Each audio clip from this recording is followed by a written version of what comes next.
Notre Dame fans, welcome back to the Irish Breakdown Podcast. It is Monday, just normally the recruiting hour, but we missed a show on Saturday, Sean, because you were under the weather. I had a million things to go on. We're like, you know what? Let's call an audible, move this to Monday. So today you're getting the RTCF show with my co-host, Sean Davis, who is a recruiting analyst at Irish Breakdown. My name is Brian Driscoll. I'm the publisher, Sean.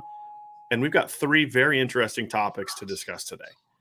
And topic number one is obviously going to be about recruiting. We are going to dive into sort of the needs left for Notre Dame in the 2023 class, because I think we need to differentiate between what the needs are and what the wants are, and which players they've lost recently that were wants and which players they lost that were needs.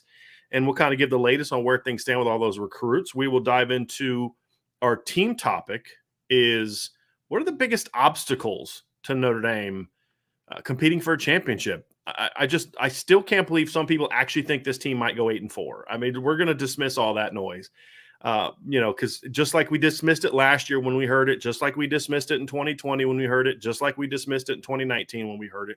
That's just not where this program is. And we'll talk about the three things that we think are obstacles to them taking the next step as a program, which is getting to the postseason, getting into the college football playoff, and winning a game or two, which is the ultimate goal at Notre Dame. And then our final topic is more expansion talk. Obviously, the conversations about expansion have not really slowed down. I'm going to be going on the radio in Texas later today. I just did a spot on the local TV channel. Everybody still wants to talk about expansion. And Sean, you and I have discussed a lot. There's a lot of misunderstandings, even within the Notre Dame fan base, of just where Notre Dame is right now. So we're going to dive into that as well. So, Sean, let's get it going. We're going to start with recruiting. Cool. And Notre Dame right now has either the number 1 or number 2 ranked class in the country. They've been kind of jockeying with Ohio State here now for the last month. Ohio State picked up a big commitment this weekend in Jason Moore. A lot of people have asked, what went wrong? What did I do wrong? Hey, sometimes guys just make other choices. You do everything right, and another place is a better fit. And I think in that instance, that is the case with him. But Notre Dame's got another big decision coming up on Friday from Jaden Greathouse, which we'll dive into here in a little bit. But the key is, Sean, is maximizing the potential of this class moving forward. And what does that entail? And to properly understand where this class needs to be, there's got to be an understanding of what is a want and what is a need. Notre Dame wanted to get up to 25 to 27 people because they wanted to load up. They wanted to load up at certain positions where they were in a good place with certain kids. Maybe get a 5th receiver, maybe get a 6th lineman, maybe get a 5th defensive lineman, positions that weren't necessarily needs, but wants. And so obviously some of those aren't going to happen. Obviously Micah Tease picked Arkansas, Jason Moore picked Ohio State. And that can sometimes be the challenge when you are kind of loaded at a position already, convincing Monroe Freeling to be lineman number 6 is can be a tough task. So let's dive into the need, Sean, and we're not going to talk about the most important one first. Talk about that last, and that's quarterback, because I do think it's a very important position in this class. They have to get a quarterback some way, somehow, and it's got to be a guy that can play. It's not about recruiting a body. I want to start, to me, with beyond quarterback, which obviously is a big need now, is the other position I think is incredibly important for Notre Dame to close out on, and that is receiver. I think right now, Sean, Notre Dame came into this class, they needed 4 numbers-wise, but on top of the 4, they really needed to get impact players, and they've got 2 in the class, Braylon James and Rico Flores. They've got 2 on the board. They've got about 1,000. If this receiver class is going to be what it needs to be, they got about 1,000 with the final 2 kids on the board, Jaden Greathouse and Ronan Hannafin. Yeah, they got about 1,000. Chancey Stuckey and the staff, they've done a really good job of building relationships. We know about the June visits and how well they went for both of those guys. Drake Bowen shared with Irish Breakdown that his conversations with the parents of Ronan Hannafin were all about the decision that came down between him and Clemson. And there's some similarities there with some of the top schools that are on Ronan Hannafin's list that existed on Drake Bowen's list. And Ronan and Drake, they had a conversation, and the parents had a conversation with Drake's parents, asking them what made the difference. And, we've heard this before. We can talk about checklists and what you want as a parent, but ultimately, Ronan Hannafin is going to have the same feeling or make the same decision that Drake Bowen made. Tough decision. Mm-hmm. You like a lot of different staffs, you like a lot of different head coaches, but at the end of the day, it was the vibe and the feel between himself and Marcus Freeman at the time that was going to be his defensive coordinator, but now as his head coach. It was the relationship and the vibe that he got from him, not so much about football, but about how he was going to develop him as a young man. Mm-hmm. And those are some of the same decisions that are running through the mind of Ronan Hannafin right now. His Mm-hmm. parents can tell him and give him only so much advice. Ultimately, it's going to have to come down to that feeling he has. Right. And things seem to be trending in a good direction for Notre Dame and his recruitment.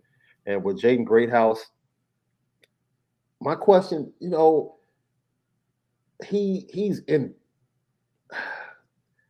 I don't want to make it seem like he's less important because he might be the third guy to jump in the class at that position. When you watch him play and you watch how dominant he was, and I mean, look, he was catching passes from Cade Klubnik, so I mean, it helps. He had a pretty good quarterback. So, but just his mentality to go out, especially in a state so rich in talent and competition as Texas is, to go out and have the mentality to want to dominate each and every week. Forget the talent. I want his mentality in the wide receiver room, right? If that makes sense, because I think it does, Sean. Yeah. It's. I think that's kind of thing we look at the current receiver crew, and it's really been that way.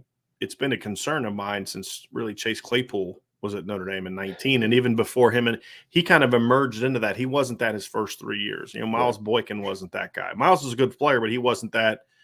I think the mentality you're talking about, which is I'm the baddest dude on the field, and I don't care who you put on me. The better the player, the better I'm going to be. It's just that, what there's a lot, the dog, the alpha, whatever expression you want to use, just that dude. Yeah. Right. And yes, there are other guys that are taller and guys that are faster and guys that are better athletes, but there's nobody that just has that plays with that mentality of I'm the baddest dude on this field. And there's nobody can hang with me. And not in an arrogant type of way, but how you want a guy to be, which is he just believes that.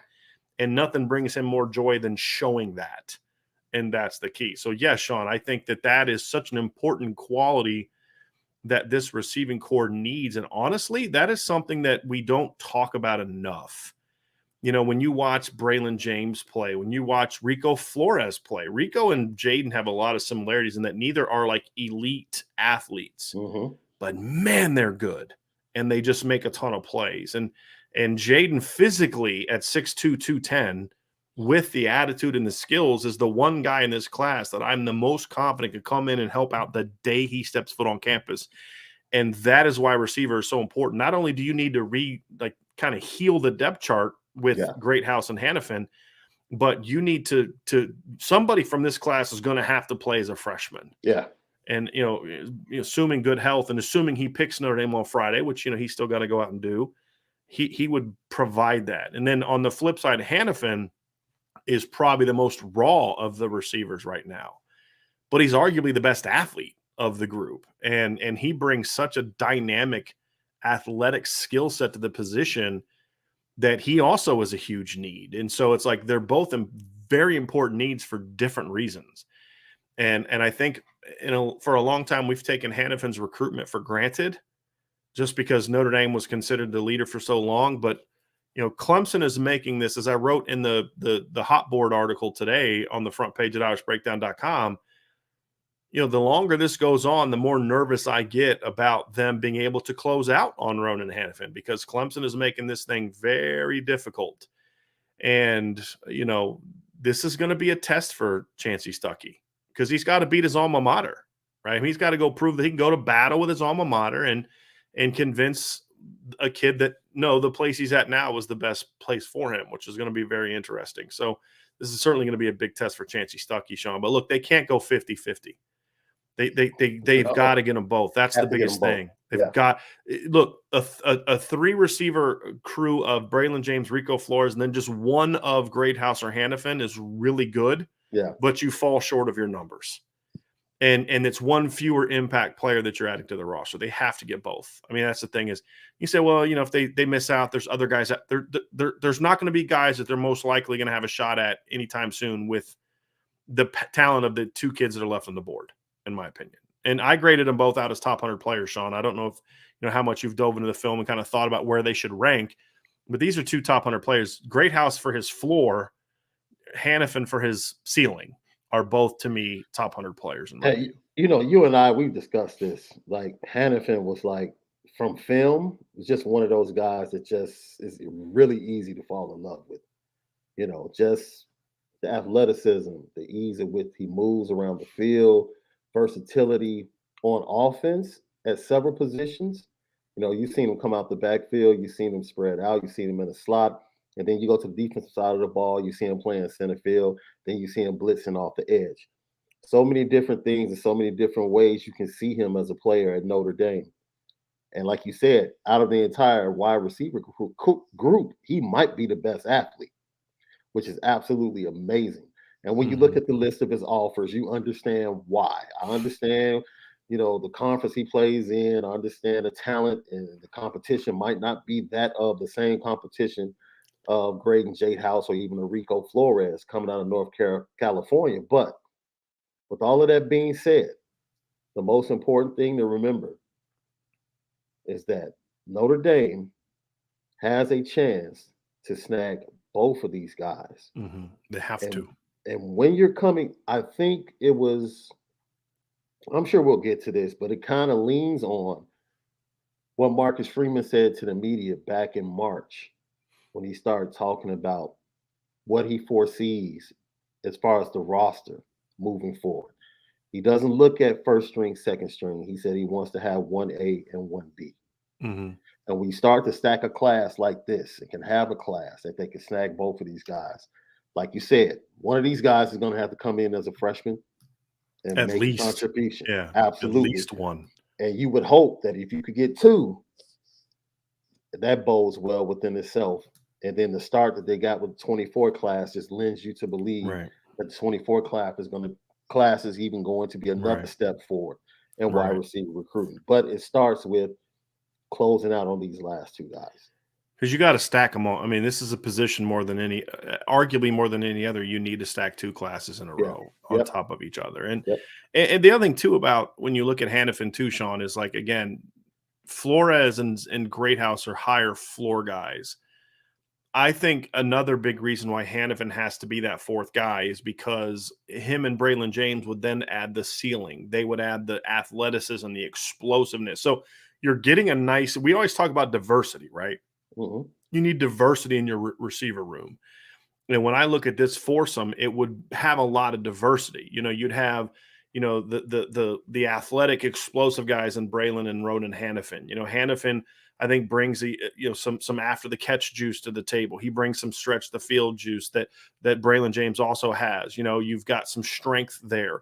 Then you have a guy like Jaden Greathouse who can play all over the field. He brings size and physicality and precision and all those things at the table. Then Rico is sort of that technician, right? He doesn't have the size of Jaden Greathouse. He doesn't have the speed of the other guys.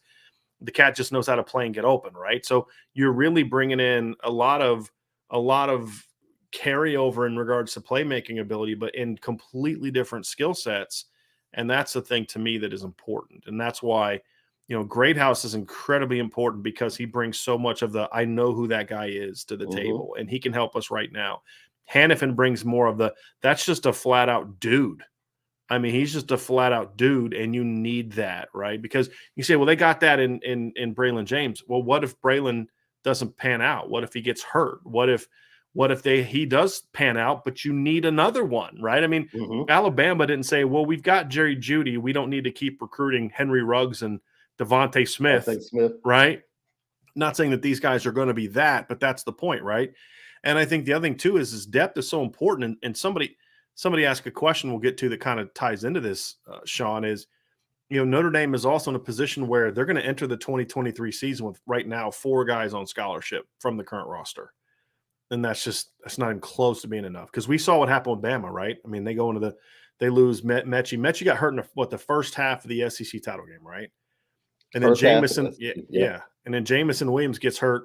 Was pretty early in the second quarter, wasn't it? Second quarter of the championship game. Right. Yeah. And then so you're playing over half the game against the best defense in the country without your 2 dudes. And they just weren't in a position where the talent level was not the same. The experience level was not the same. And so, that's why you've got to have the numbers. And like a defensive line, an ideal receiving core in today's game is one that can just throw waves at guys. Yeah. So if your corner's out there playing 70 snaps a game, I get into the fourth quarter on that last important drive, and he's got the legs of a guy that's played 60, 65 snaps already, and my receivers have the legs of guys that have played about 30 to 35 snaps. Guess who's running by who on a post route late in the game, when a play is needed. And that's another reason why those guys are important. So Jaden Greathouse is going to make his decision on Friday. Ronan Hannafin has not set a date for his decision, and I genuinely believe he is in a position where I think Notre Dame was the choice for a while, but there's a reason he hasn't made an announcement. There's a reason he hasn't set a date, because I do think he's genuinely torn between Notre Dame and Clemson. And then one of the questions from Ben Tarnowski, and we'll do a Q&A at the end, but this one was relevant to the conversation. Said, would it be as big of a deal if to get 3 to 4 receivers in the class if recruiting at that position hadn't been so poor in recent seasons? No, it wouldn't be. And that's the whole point of why I think this class is so important, because if you get the 4 in this class, next year's class is every bit as important, but it doesn't have to be the same numbers. Now the numbers get higher because Lorenzo Styles breaks out and he leaves after his junior year, or Deion Colsey does, right? Because, something goes awry and somebody's leaving, or not awry. I mean, I think that would actually be an ideal situation. If Lorenzo's so good the next 2 years, he leaves for the NFL after junior year, that's a good thing for your program. But no, these next 2 years, I mean, impact talent's important, because there's the two needs that you're weighing, right, Sean? There's the numbers need in regards to filling out a depth chart, but then also you have to add impact players to help you go win a championship. And so if Notre Dame had not been in a position where they were needing 4, or they may have still taken 4 because of who the players are, but then next year maybe it's only 2 or 3, and you can focus on a smaller group of guys because it's not numbers anymore, it's impact talent. And that's ultimately where you want to get to, is getting to the point where you're bringing in 2 to 3 receivers a year, but you're focusing on dudes, because it's going to be like this. If you're going to come here and compete in this room, you got to be a dude.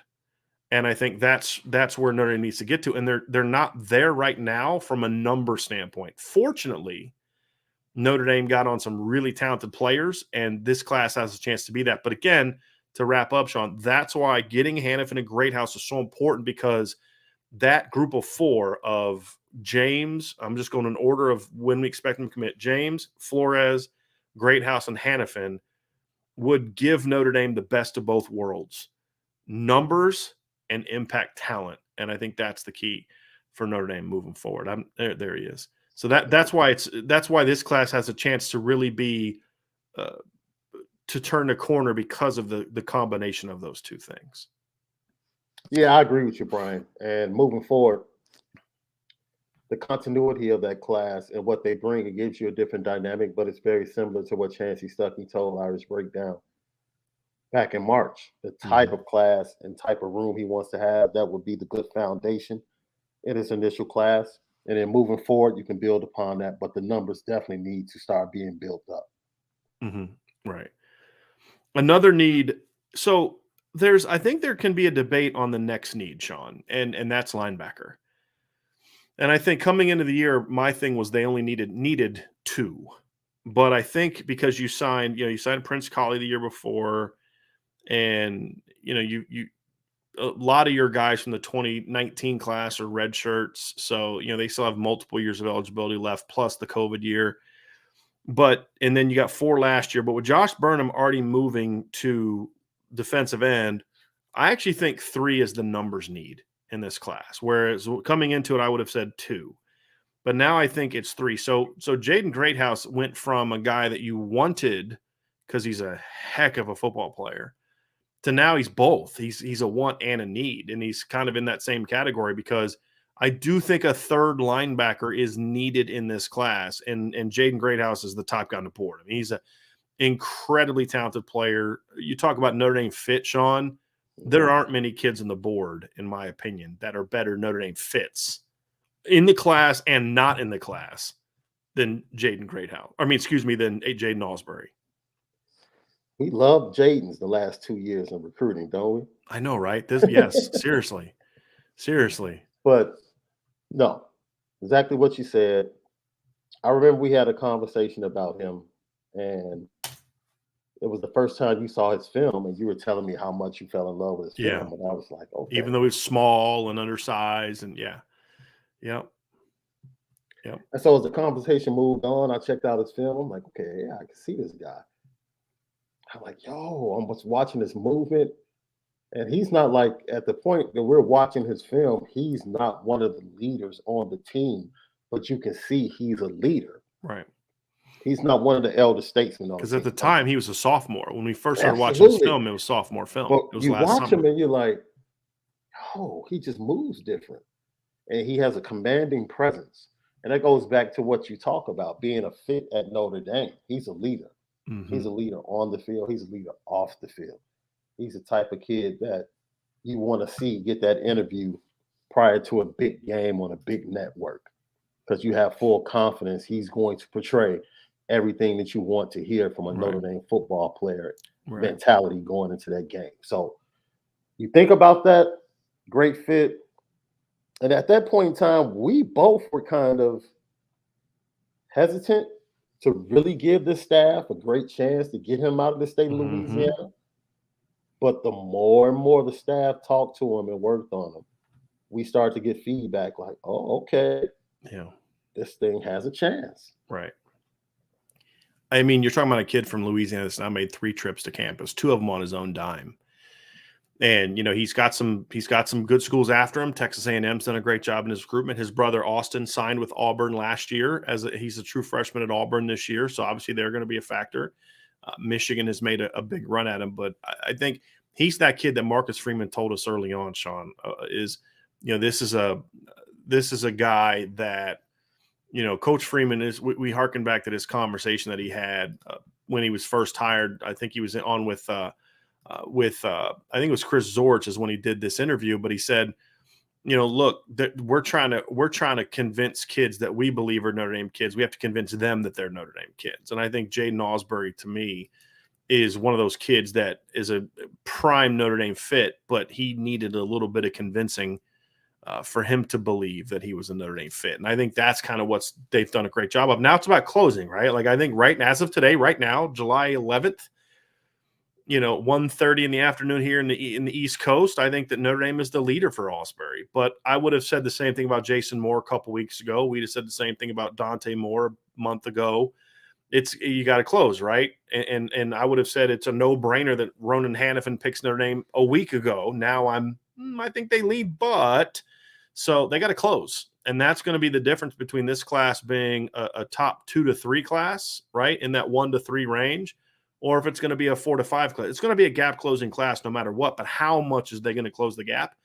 Closing on the 2 receivers and Jaden Osbury, to me, are as important as there is in turning this from a really good class to a truly great class. They have, and again, it's not like, well, you get 2 out of 3, you got to get them all. I mean, that's where you are because you have, look, they're taking some risks, Sean. I mean, there's not like we got one guy. They've backed off a lot of players to show like, hey, Jaden, you're our guy. And hey, Ronan Hannafin, like, you're our guy. Hey, Jaden Greathouse, you're our guy. And you know, I think that's a positive. Somebody just said we need some momentum. And let me remind you all that a week ago they capped off 5 commits in 6 days. I just want to remind people of that. Like, you know, but the point is they've got to close, right? So that's what the truly elite recruiting operations do, is they close on guys like this. And so that's the task for the staff. And honestly, here's another instrument, Sean.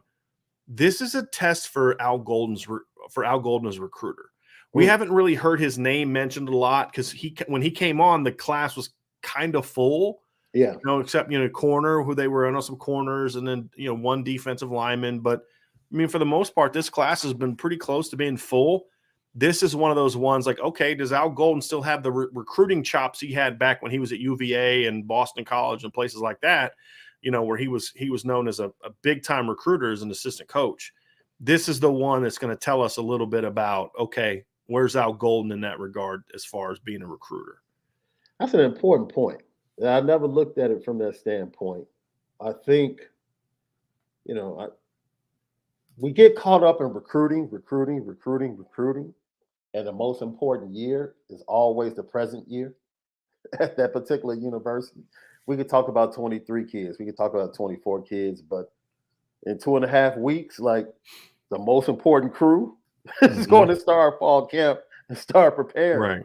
And their performance is going to have something to do with retention in both classes and continuing to expand or having the ability to expand and increase and make the recruiting even better in years to come.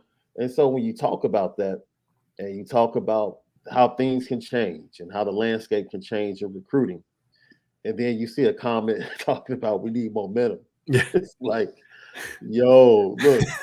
That's how the bar's been raised though, right? Like they've signed more kids in July and June than they ever have in a July and June before. Yeah. And we're concerned about, where's the moment.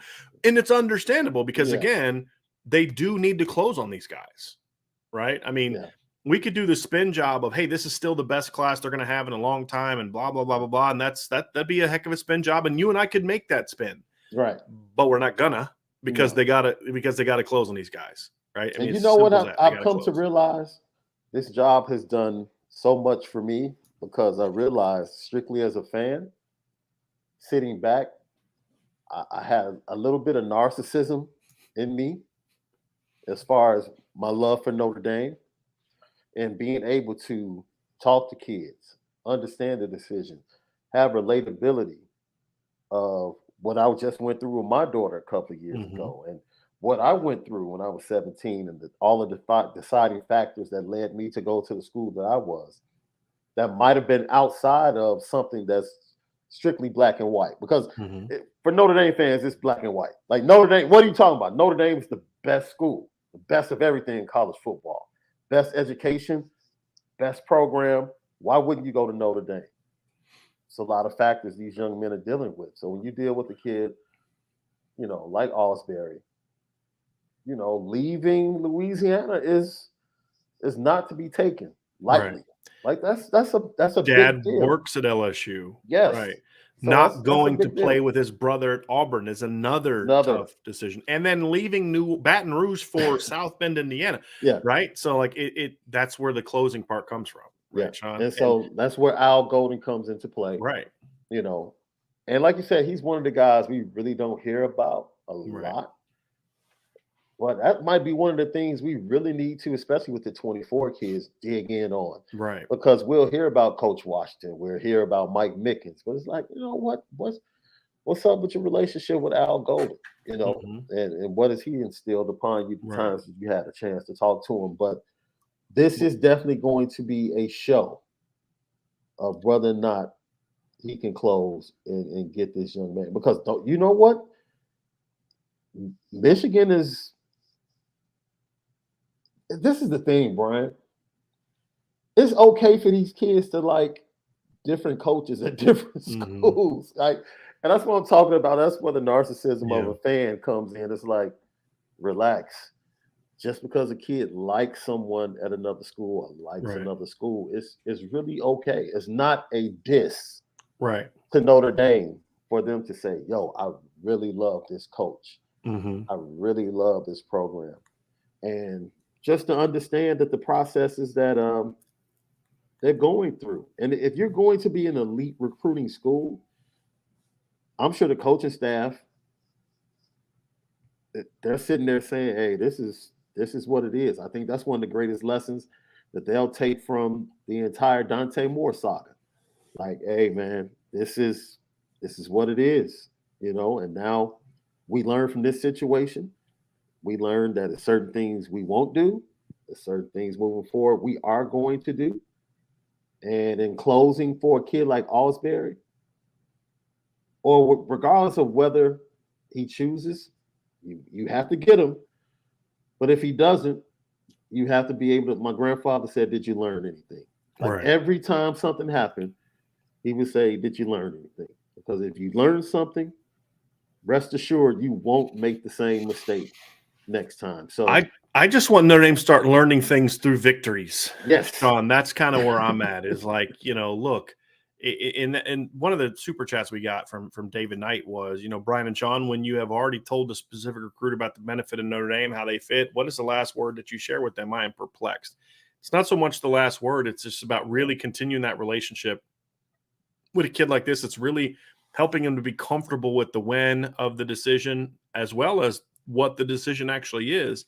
So there's a lot of relationships. A lot of times you may save something for the end if you need it. Like, hey, look, here's this thing that's going on. But it really also includes being able to go with the ebbs and flows of a recruitment, and I think some of the losses that Notre Dame has had, it has been like maybe not handling or being prepared for some of that, where this school came on with a hard charge late and you didn't necessarily counter that. I think that's, if you're going to say something happened with Jason Moore, I think that would be one thing I would say is something that you can learn from is like you had the pole position and you just tried to maybe ride it out as opposed to maybe being a little bit more proactive with him prior to certain visits and things like that. So, I think there's always things you can learn there, but it's really just about staying ahead of that momentum. That, if you hear things about from your sources about he's saying this about that school, being prepared to kind of have an answer for that. And then sometimes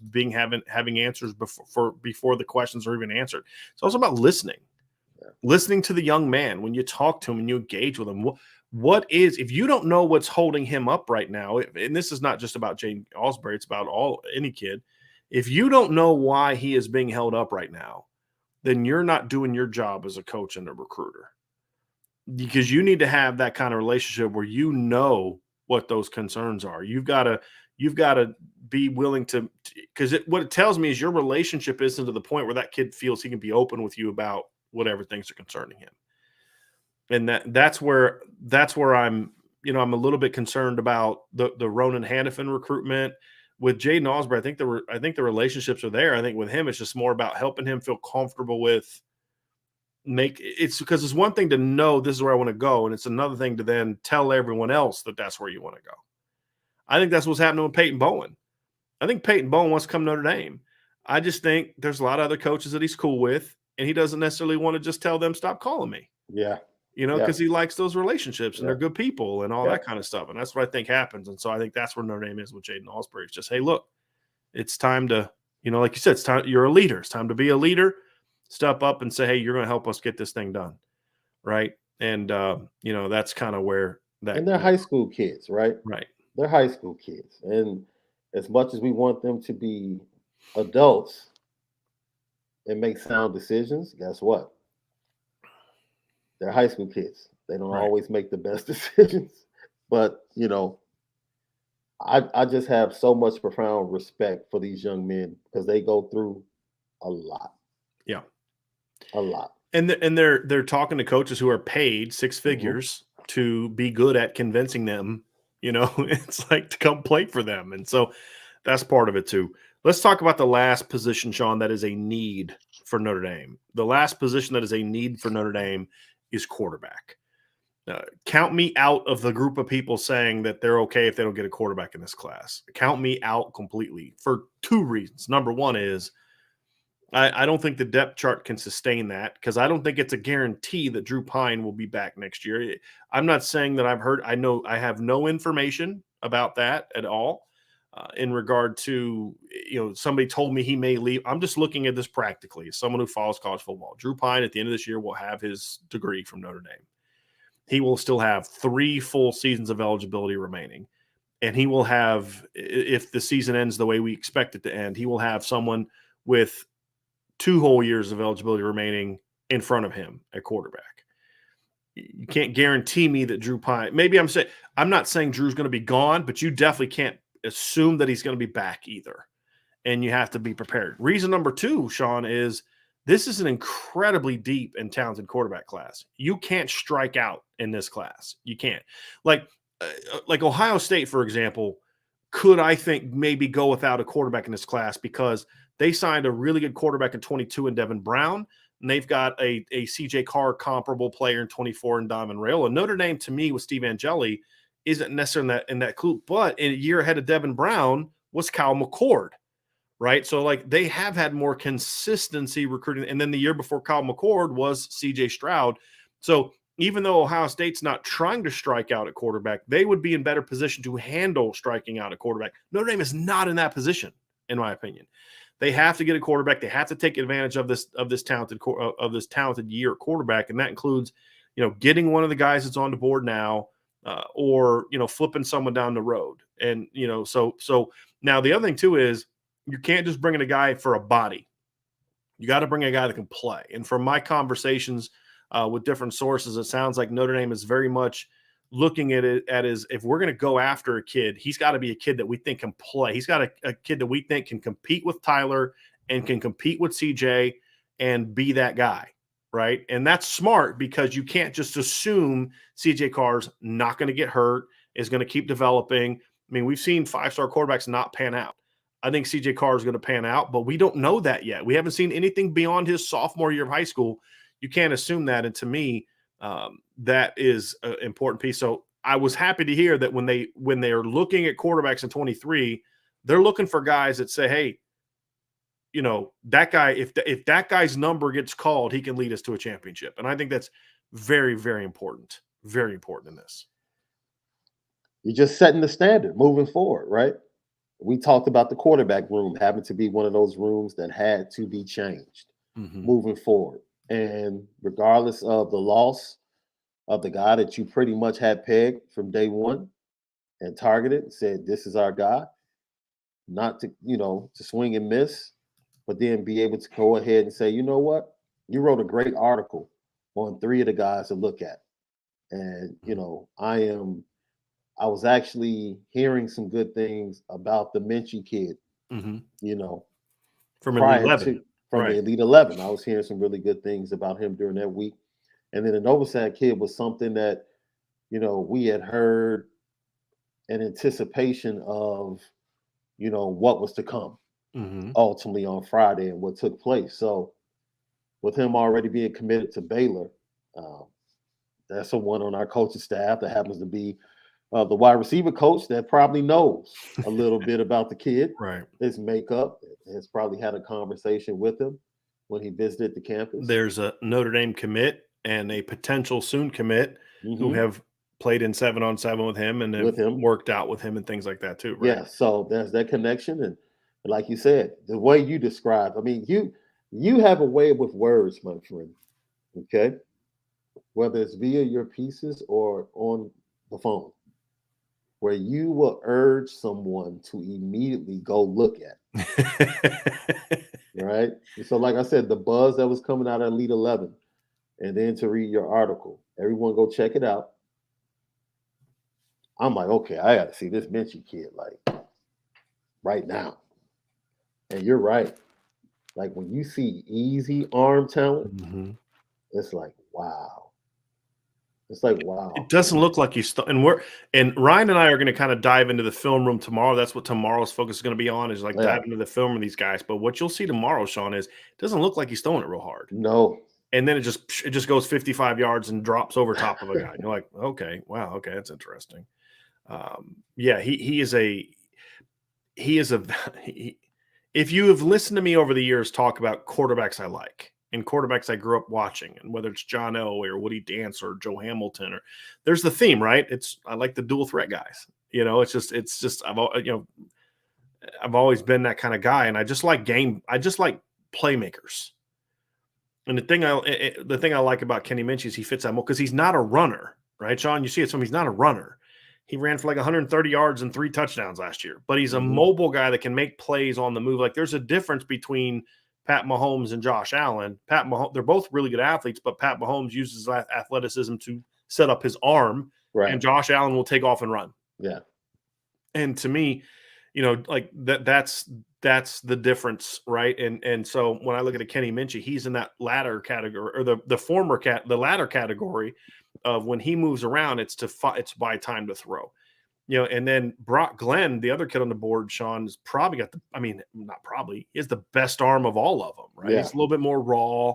I don't think he processes information quite as quickly as Minchie and Novosad. And that's something I've heard about Minchie too, is talking to some different sources that know him, is the kid's apparently like wicked smart, like on the board and, with football and things like that. So that adds to it as well. And I think that's something they're looking for. That's a very important trait for a quarterback at Notre Dame, is this has got to be a guy that can process information incredibly high level. And that was not a strength for Ian Book.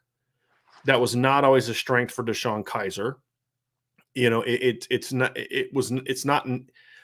is a strength, in my opinion, of Tyler Buchner. I think that's one of the underrated aspects of his game. But their thing is we need a guy that can really be a thinker. I think that's why they liked Jack Cohn as much as they did. You didn't have the great physical tools, but the kid knew how to run the offense. And, so from my conversations with different sources, it sounds like the thing that Notre Dame likes about Novosad and Minchie, beyond their physical tools, is these are really smart kids that know the game. They can process information. Yeah. You watch their film, they're Novosad, who also doesn't have like a bazooka for an arm, throws a beautiful deep ball, by the way. Yeah. But he'll throw the ball in between three people. And there's one particular play where he throws in the middle of the field, and I'm like, who the heck is he throwing to? And then just bam, it hits a guy, right? There's a play on Minchie's highlights where he just throws the ball. He's like stepping left. There's a defender here and a receiver here, right? He throws the ball out here. And you're like, what's he doing? And then you just see the receiver kind of run into it out in space. That's a feel for the game that you need to have, that I think Notre Dame values over elite arm talent, or arm strength, elite athleticism, running ability. That's what made them fall in love with Tyler Buchner. The running stuff was just sort of like that's nice. We like that too. Tyler showed impeccable timing and anticipation, ability to read a defense, and that's something they like about these kids as well. And that's got to be a key for Notre Dame, is they're going to have to find kids that really can process the game well. And from what I'm told, that's a strength of Novosad and Minchie's games, big time. That's one of the things I heard coming out of the Elite 11, is that normally it was very tiered, where you would have two or three guys that were head and shoulders above everyone else, and then it would be a drop-off. This year, everyone I know that attended was just like, 3-4 years, this could be a heck of a first round in the NFL draft. Mm-hmm. And there are like 10 teams that are getting really good quarterbacks. So, you have to think about it. When you go and you can get in after losing what you lost, to be able to still get in on arm talents. They're players like these three. You still have to feel good. You're in a fortunate look. We're not going to sit here and say these guys are better than Dante Moore. We're not saying that. We don't play that game here. Mm-hmm. What we're saying is it's like when they lost Will Shipley. I didn't think that Logan Diggs or Audric Estime were better than Will Shipley. We never played that game. The question is, but you have to focus on what you landed, not what you lost. And they have a chance still to land a really good football player. And that's the key. And yeah, it won't be what you thought it could be, but you did get CJ Carr in 24. So you got a stud quarterback. Now it's time to go get another really good kid to improve the depth chart. And that's what Notre Dame is working on. The last recruiting question that we're going to get to here is, we have some questions about, let me go up here to the starred questions. Timeout Tom asked about Ben Minich. So Ben Minich is a kid from Ohio. He's a 2023 safety that Notre Dame is looking at. They have not offered him yet. I don't know if they will offer him. I think if they are, you'll see something happen somewhat soon. He's going to visit this weekend, or not this weekend, but next weekend. We anticipate him being on campus the weekend of the 26th. So, Sean, look, he's it's actually not a weekend. It's I think the 26th is it's not like a Tuesday or Wednesday, something like that. But they're having an event, a recruiting event that day. Yeah. He's a nice player. He's a nice film. I don't see it. I just, I mean, if I guess my frustration is I'm going to do the opposite of what I said earlier. If you needed a third safety in this class and you had to have one, and if you weren't going to get Caleb Downs, you needed to recruit someone else. You should have stayed involved with like King Mack and guys like that this whole time. You know what I mean? Instead of moving on. I mean, King Mack just flipped and committed to Penn State. Yeah. I mean, that's a kid that runs a 10-600 in Florida. He's from St. Thomas Aquinas in Fort Lauderdale. Yeah. And so, I mean, Ben Minich is a nice player, but like to me, when I see the film, Sean, I see a Purdue kid, I see an Indiana kid. Now, I'll say this. I've talked to some people that say, yeah, we thought that way about his film. That's why he doesn't have an offer. But he came to camp and really wowed people at camp. So is there the potential that he could improve? Yes, but I can only evaluate what I know. Mm-hmm. And we've seen this before where kids on junior film just like, I don't think so. And then they break out. Remember Taylor Dever? He had terrible junior film. I mean, he had like San Jose State junior film.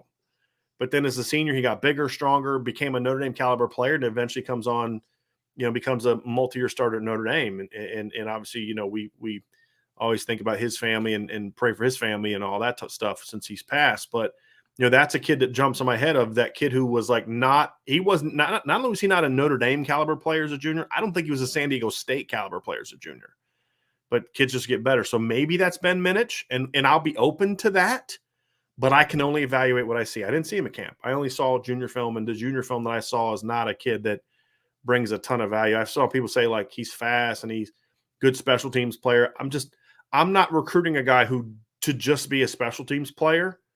I'm recruiting dudes that will also then go play special. Like Nolan Ziegler is going to be a great special teams player, but he's also a guy that can start a linebacker and be a player for you on defense, right? Yeah. He's a dude that, Prince Colley's that way, right? Jalen Sneed is that way.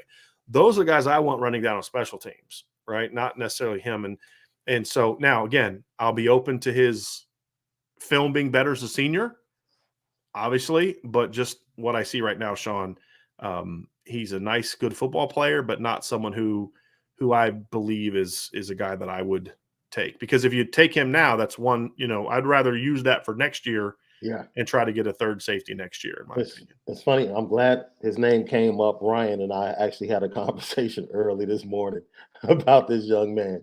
And like you said, I think all three of our eyes see the same thing, But, I mean, that's what it is to be Notre Dame. You can afford to look at the film and say, you know what? Let's bring him in. Let's watch him work out. And, maybe he wows. There's some kids that we saw great film on them and we thought highly of them. They showed up at the invasion. And it was like, when you watch them in person, it's like, oh man, I expected them to be a little bit faster, or to be able to do this a little better, or do that a little better. So it's not an exact science when it comes to recruiting. And that's one of the cool things about being able to get kids in front of you, watch them, and ultimately, let your eyes be your best tester.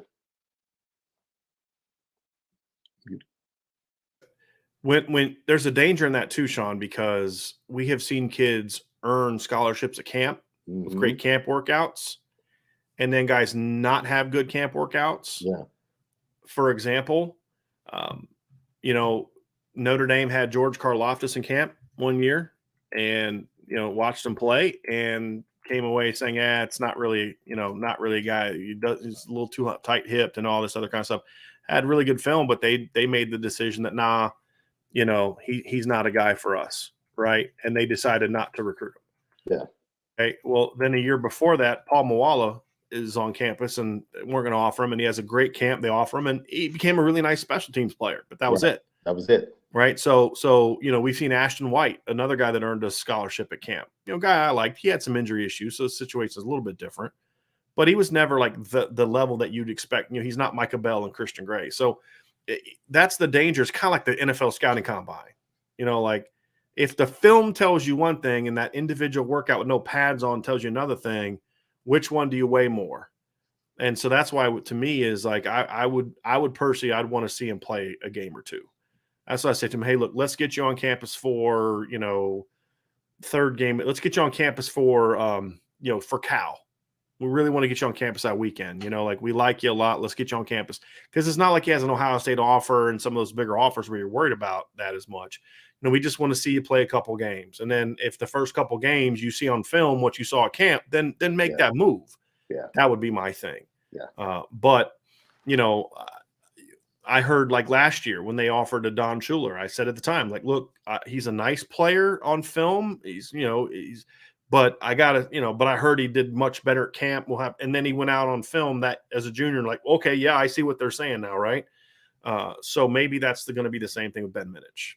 So is that the year for most kids, like second to third year in high school? Usually, some will make it junior to senior, but usually you'll see that big jump. You'll see like a real big jump from sophomore to junior, and then another jump from junior to senior. That's usually not as big, right? But yeah, especially with athletes, because that's when they kind of, they go from like 14 as, during high school. And then, by the time they're juniors, they're 16, 17, and now they're much closer to being men, so you see the strength and all those type of things start to fill out. And that's what we saw from Don Schuler. He was always really smart. I mean, you can see that from sophomore film. It's like, man, this kid's wicked smart.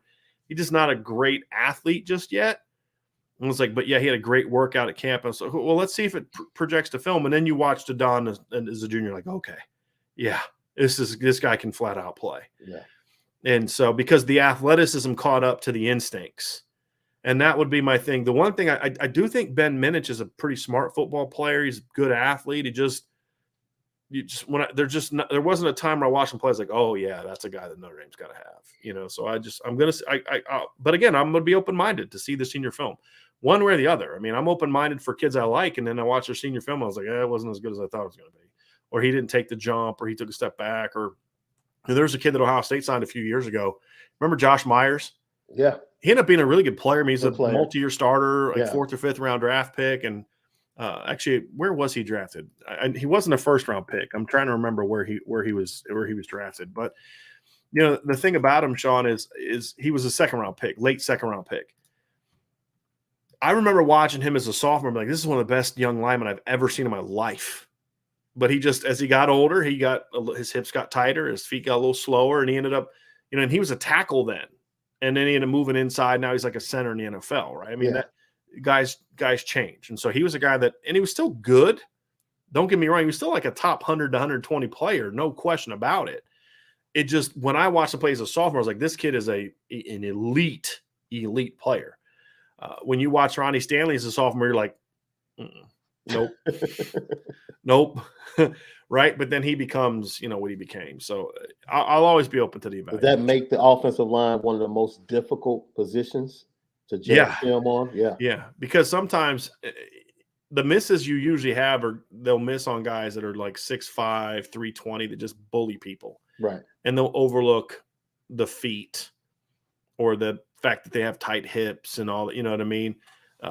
It's the guys like the Joe Alts that you tend to miss on, right? Because he was 225 when you first started talking about him. You know what I mean? Right. It's that to me is, but yeah, I think that's a position probably where you see most of the misses, overhyping guys because how dominant their film. And it's about it's not about how dominant your film is. I remember watching Amir Carlisle's film in high school. And he was dominant at the King's Academy, but it was like, yeah, but you look at who he's playing, and it just, what he's getting away with in high school doesn't project to the next level. Yeah. You got to be able to evaluate how that projects. And it's not the competition that's the problem. It's your ability to evaluate of what he's doing against that competition. Can it project? And so I liked Amir Carlisle, but it was not as a running back. I was like, he's too small. He's not gonna be able to do those things he's doing in high school as a running back at the next level. Yeah. You see the athleticism and all that, but just the position fit was not there. And that's why he started as a running back at USC and then at Notre Dame, but he wasn't going to be that guy at the next level. So Sean, that's going to do it for our recruiting aspect. Let's talk a little team, man, because that's what I'm missing. We're not talking enough about the team. It's all this recruiting stuff all the time, which I love, but man, I want to talk about this football team because I'm excited about this year. That's the most important group that's nestled right in front of the 23 class is the Notre Dame team that takes the field September 3rd up at the Horseshoe to face off against Ohio State. And we were discussing, and it'd be great to see what you guys are going to say in the chat because, going into camp, I'm going to give my first one which starts with camp.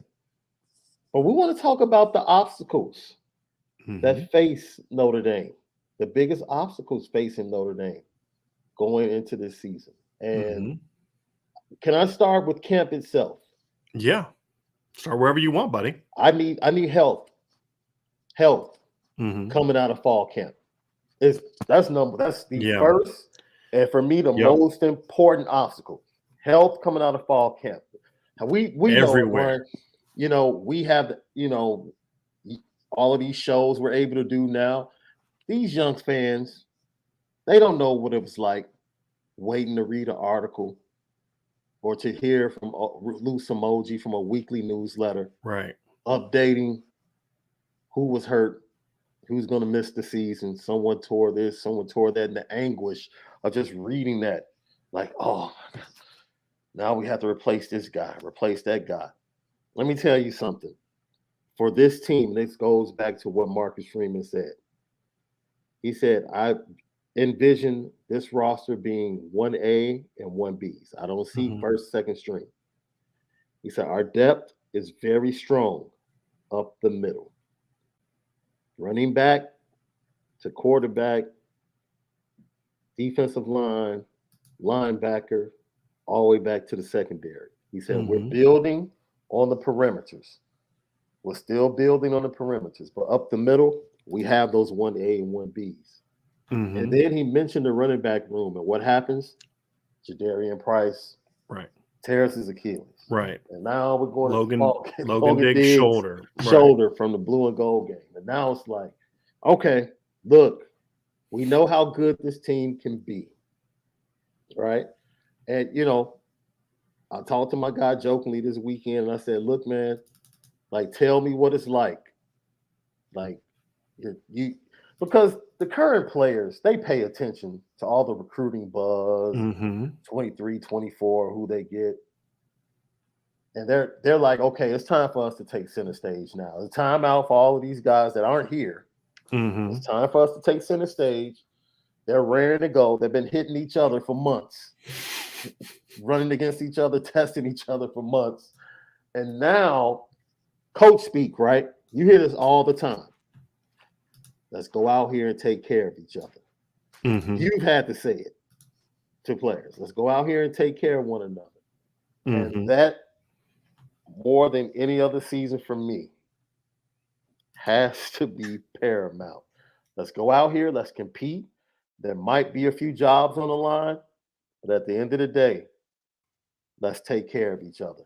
And hopefully we come out unscathed. There's going to be soreness. You're going to have some nicks and knacks and twisted ankles. Some guys are going to have to take a couple of days off. At the end of the day, everyone that's projected to run on that field in the top 22 right now, you want them physically to be able to run out there and do it. And if they get beat out by someone else, then you're fine with that because of the competition.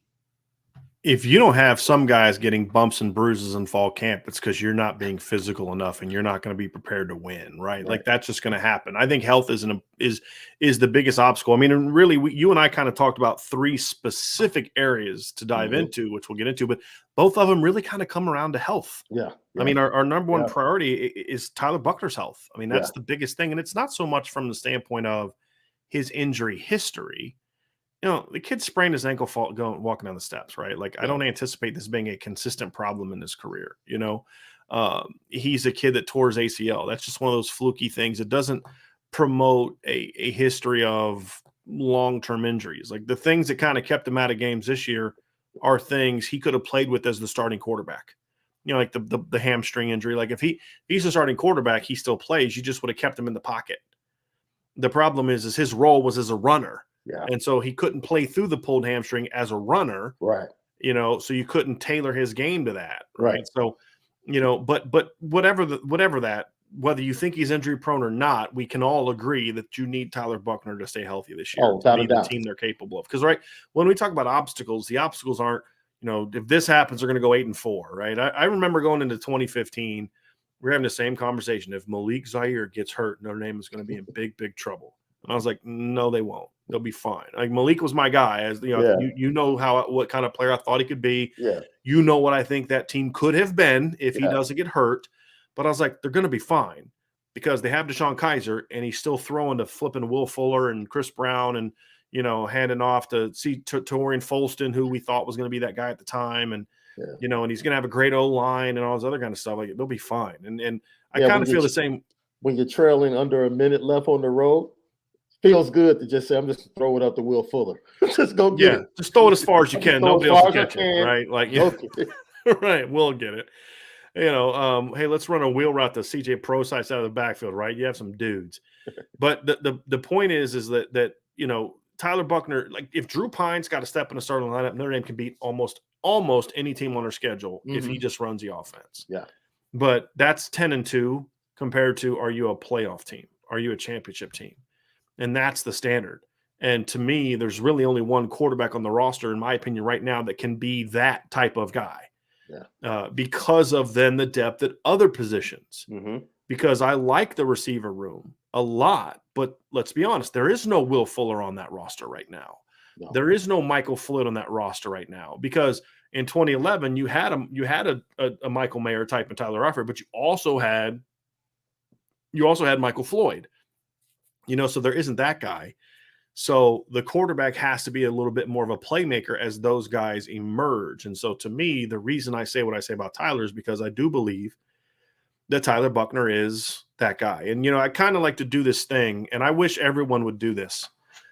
If you think that a guy you're watching in high school is the answer over a guy that's currently on the team and has some evidence that makes you not think highly of that guy, I'm being serious here, because I have to do this myself. Go back and watch the highlights of that kid at the same age. So I've had people tell me, like, well, you know, Notre Dame is screwed because they didn't get Dante Moore because Tyler Buchner's not that guy and CJ Carr's not blah, blah, blah. Okay. I'm not going to argue with you too much because everybody knows my stance on Dante Moore. But I'm like, but have we forgotten just how good Tyler Buchner was as a junior in high school? And I'm like, how about you go back and watch Tyler Buchner's film and then watch Dante Moore's film and tell me that Tyler Buchner ain't that guy? Right. Because if you look at them in the same age of development, Tyler Buchner, they're different players. Tyler Buchner was a dude. You know, going into his senior year, he was considered, going into the summer before his senior year, he was considered a 5-star quarterback. And then he had the Elite 11 with the change in throwing motion, and he didn't play his senior year, and all that stuff kind of stunted that momentum. But he was a dude. And why was he a dude, Sean? I mean, the running ability is outstanding. The playmaking ability, I mean, you'll see him kind of scrambling all around and they just flick it down the field to somebody nobody else in the stadium saw except for Tyler Buchner. Yeah. But he's also a kid that can sit in the pocket and pick you apart and make throws down the field and with good timing and anticipation. He's not just some, you know, run throw guy that you're hoping can develop as a passer. I hope that his passing that we saw in high school is still there because he was really good at it. Yeah.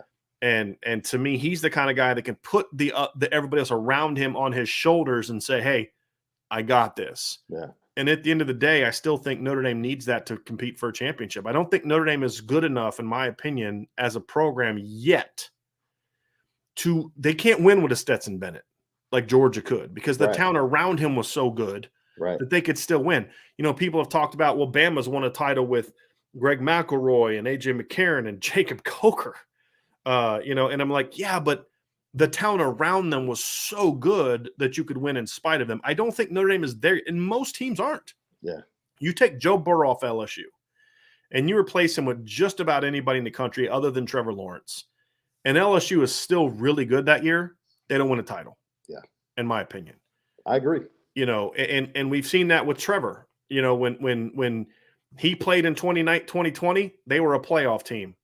When he didn't play in 2 games, they barely beat Boston College and lost to Notre Dame. Yep. You know, and so because Clemson isn't at the point where they can just put anybody quarterback. Look at Kelly Bryant. You know, like the one time Bama and Clemson played and Clemson didn't belong on that field was when they had Kelly Bryant at quarterback. Yeah. Even games they lost with Trevor, or not, actually they didn't lose to Bama with Trevor, but with Deshaun, I mean, that was a 4-quarter, you know, back and forth great heavyweight game. Fight, yeah. When they played in 2017, they didn't belong on the field that day. and then they smoked Bama in 2018 with Trevor Lawrence. And I just feel like Notre Dame is in a position where they need a quarterback. They're not, the roster isn't there yet where they can just, a game manager can lead you to a title, right? But what we saw last year is that a game manager can lead you to 11-1, right? We saw Ian Book, a game manager can lead you to a playoff game, but to take that next step, which is the goal, they need a playmaker. And especially with, I don't think the schedule is as tough as people think it is top to bottom. I actually think it's kind of a softish schedule after the first 4. Yeah, I think a lot of people rank it. I've seen it ranked top 8 because of the top. It ranked like 12. Yeah, because not many teams have 3 teams that somebody ranks in the top 5, which USC is ranked in the top 5 by ESPN. Yeah, and Clemson and Ohio State obviously are. The top is incredibly challenging, right? But it's after that, there's just not a lot of really good stuff there. Yeah, because I take the Cam Hart approach, right, to USC. Like, you have to beat me to prove it, right? Like, until further notice, right. I'm not really taking you seriously, right? Right. Will you be better down the line? Right. More than likely, but unlike last year, where it was Cincinnati and then a big drop off between the next 2 teams, right? Wisconsin and Purdue. I mean, big drop off. Yep. This year, there's like 3 Cincinnatis. Yeah. Two Cincinnatis. Clemson and Ohio State. Yeah. And so in order to beat them, you need that guy. Well, you know what? I'm going to hold off on Clemson. We don't know. We don't know what they have at quarterback. Let me just say this, Sean. That's the only reason. The reason that they're in that conversation for me now is because we're talking about the Notre Dame offense against Clemson. Oh yeah, because you know what I mean. Like, Clemson to me is they're not what they were in 2018 or 2015 or 16. However, their defense is in front 7 is every bit as good as those teams they had. Yeah. And if Notre Dame doesn't have a game changer quarterback, then that game's going to look a lot like the Georgia Clemson game last year. Yeah. That's my thing. But then I'll raise a little bit in the pot. I'll sprinkle the pot a little bit and raise you with this counter. I go back once again to a really good defense that Brent Venables had in that championship game.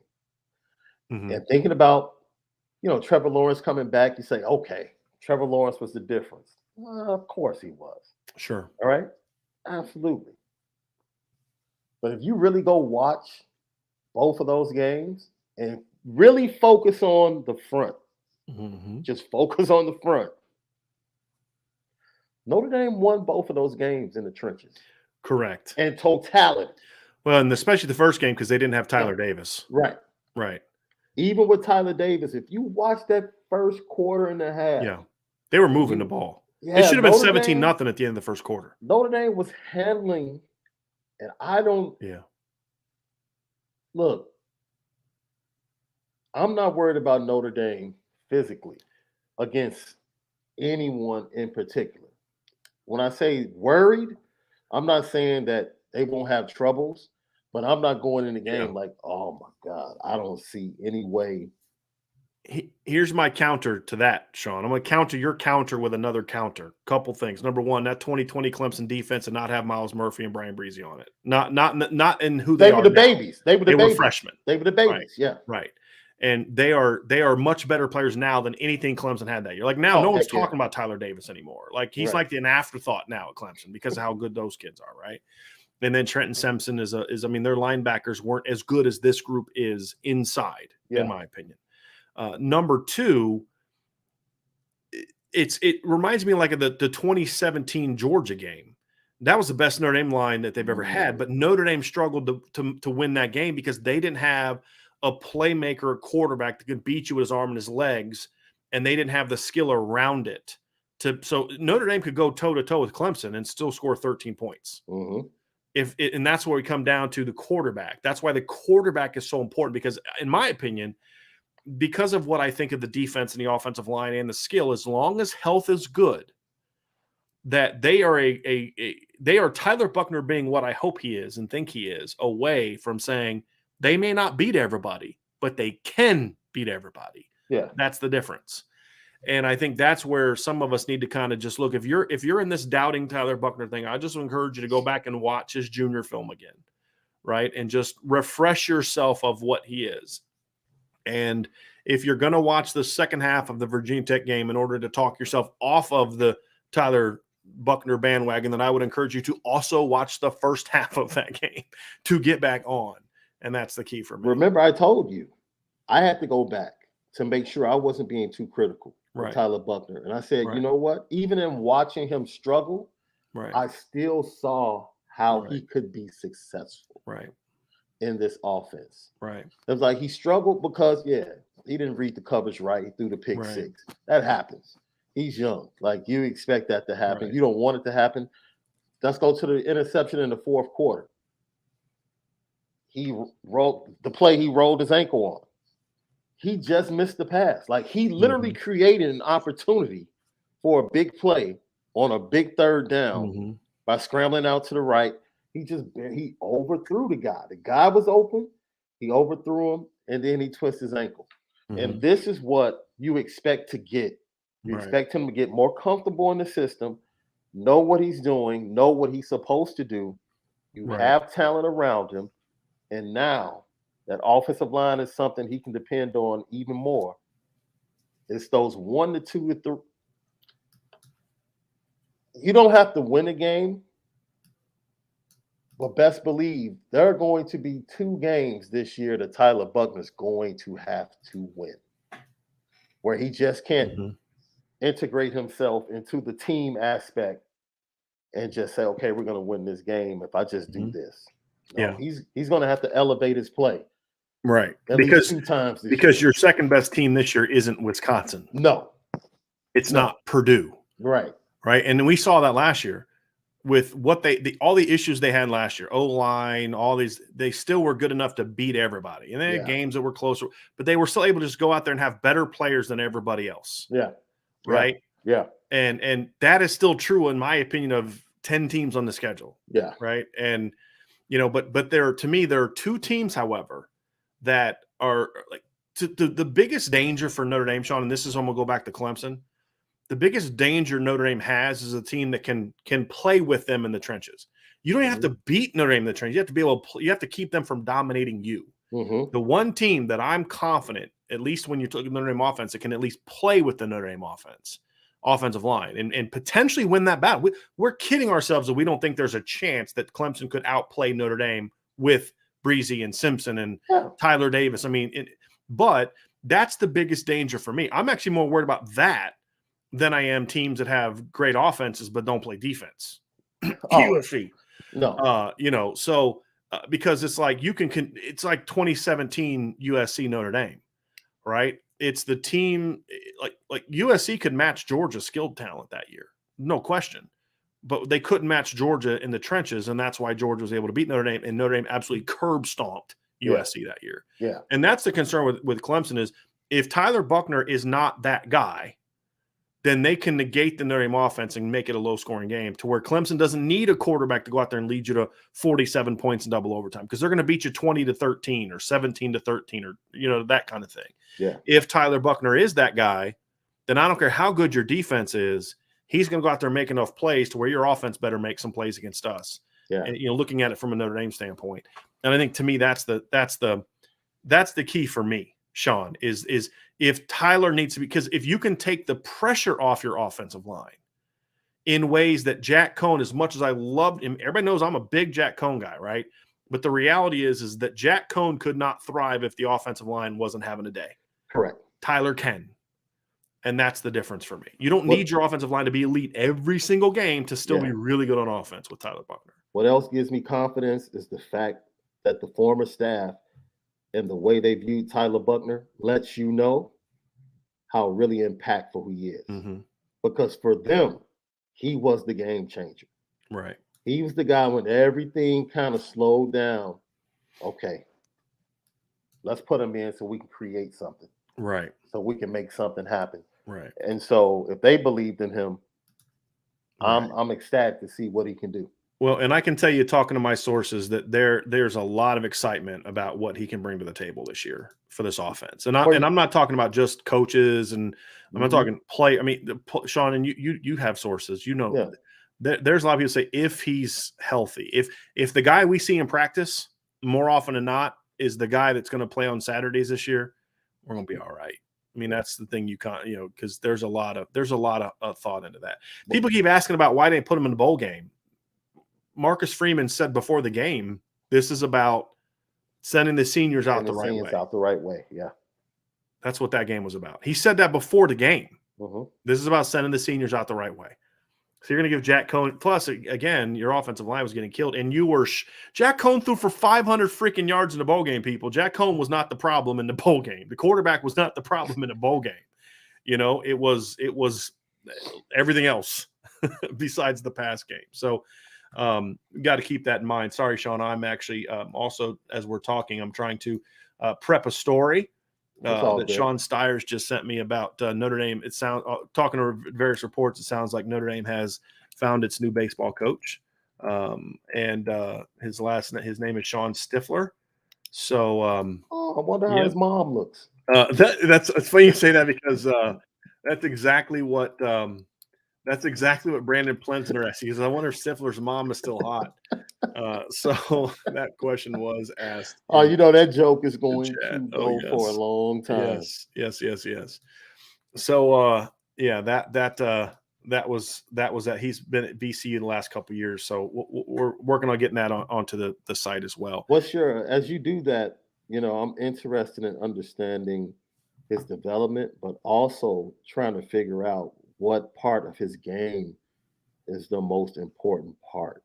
Talking about Buckner? Yeah. Because most people would just automatically say legs. Yeah.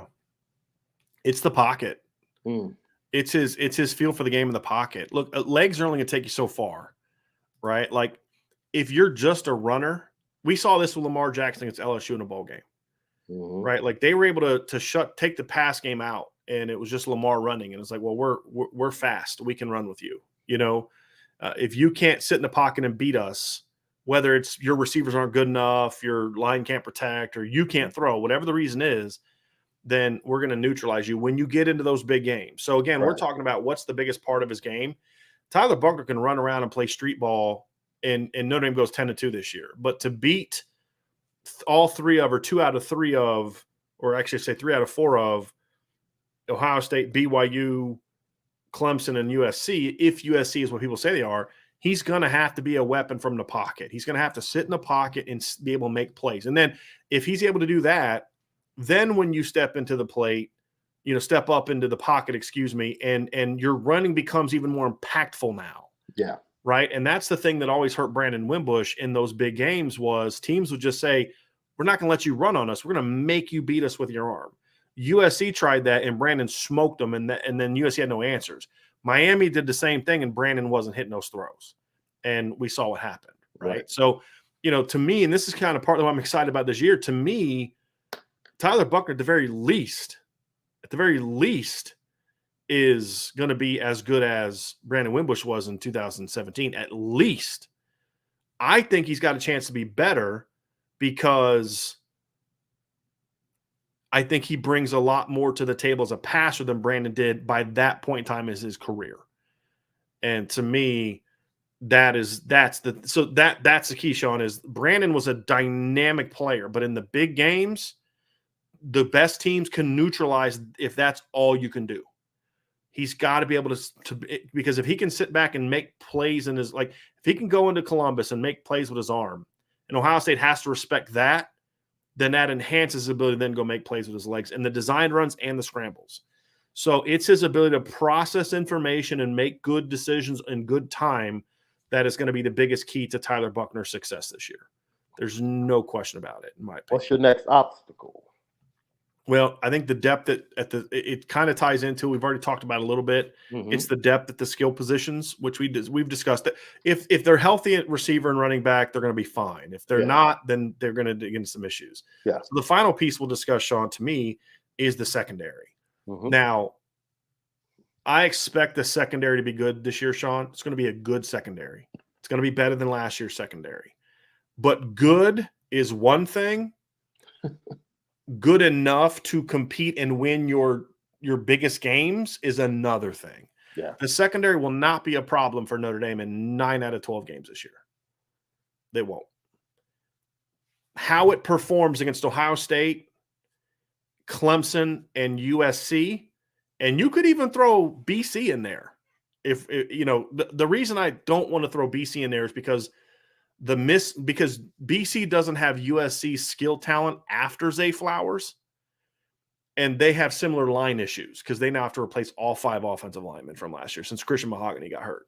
So I don't think BC can hang with Notre Dame in the trenches the way that, because of the injuries and all the losses, the way that those other teams can. But the skill talent is you could outplay them in the trenches, and USC has enough skill to where if you're not at least making some plays in the secondary, they still have a chance to beat you. Same against Ohio State, same against Clemson. So to me, it's not so much the secondary. It's going to be good. It's going to be better, but will it be good enough and make enough plays against Ohio State, against Clemson, against USC to allow Notre Dame to go 2-1 in those games? That's going to be the key. Because you got to beat all the teams you're supposed to beat, right? That's something Notre Dame's done a lot of in recent years. But can you then go into a season and say, but we've got to win some of these ones where the talent is equal or maybe we're a little behind? And if the secondary can step up and play, Sean, then I think they can. But if they don't, then Notre Dame's going to get in a situation where they got to win all 3 of those games in the shootout, or at least 2 of those 3 games in the shootout. That makes me a little bit more nervous because of some of the other issues we've discussed. Well, just the composition of seasons.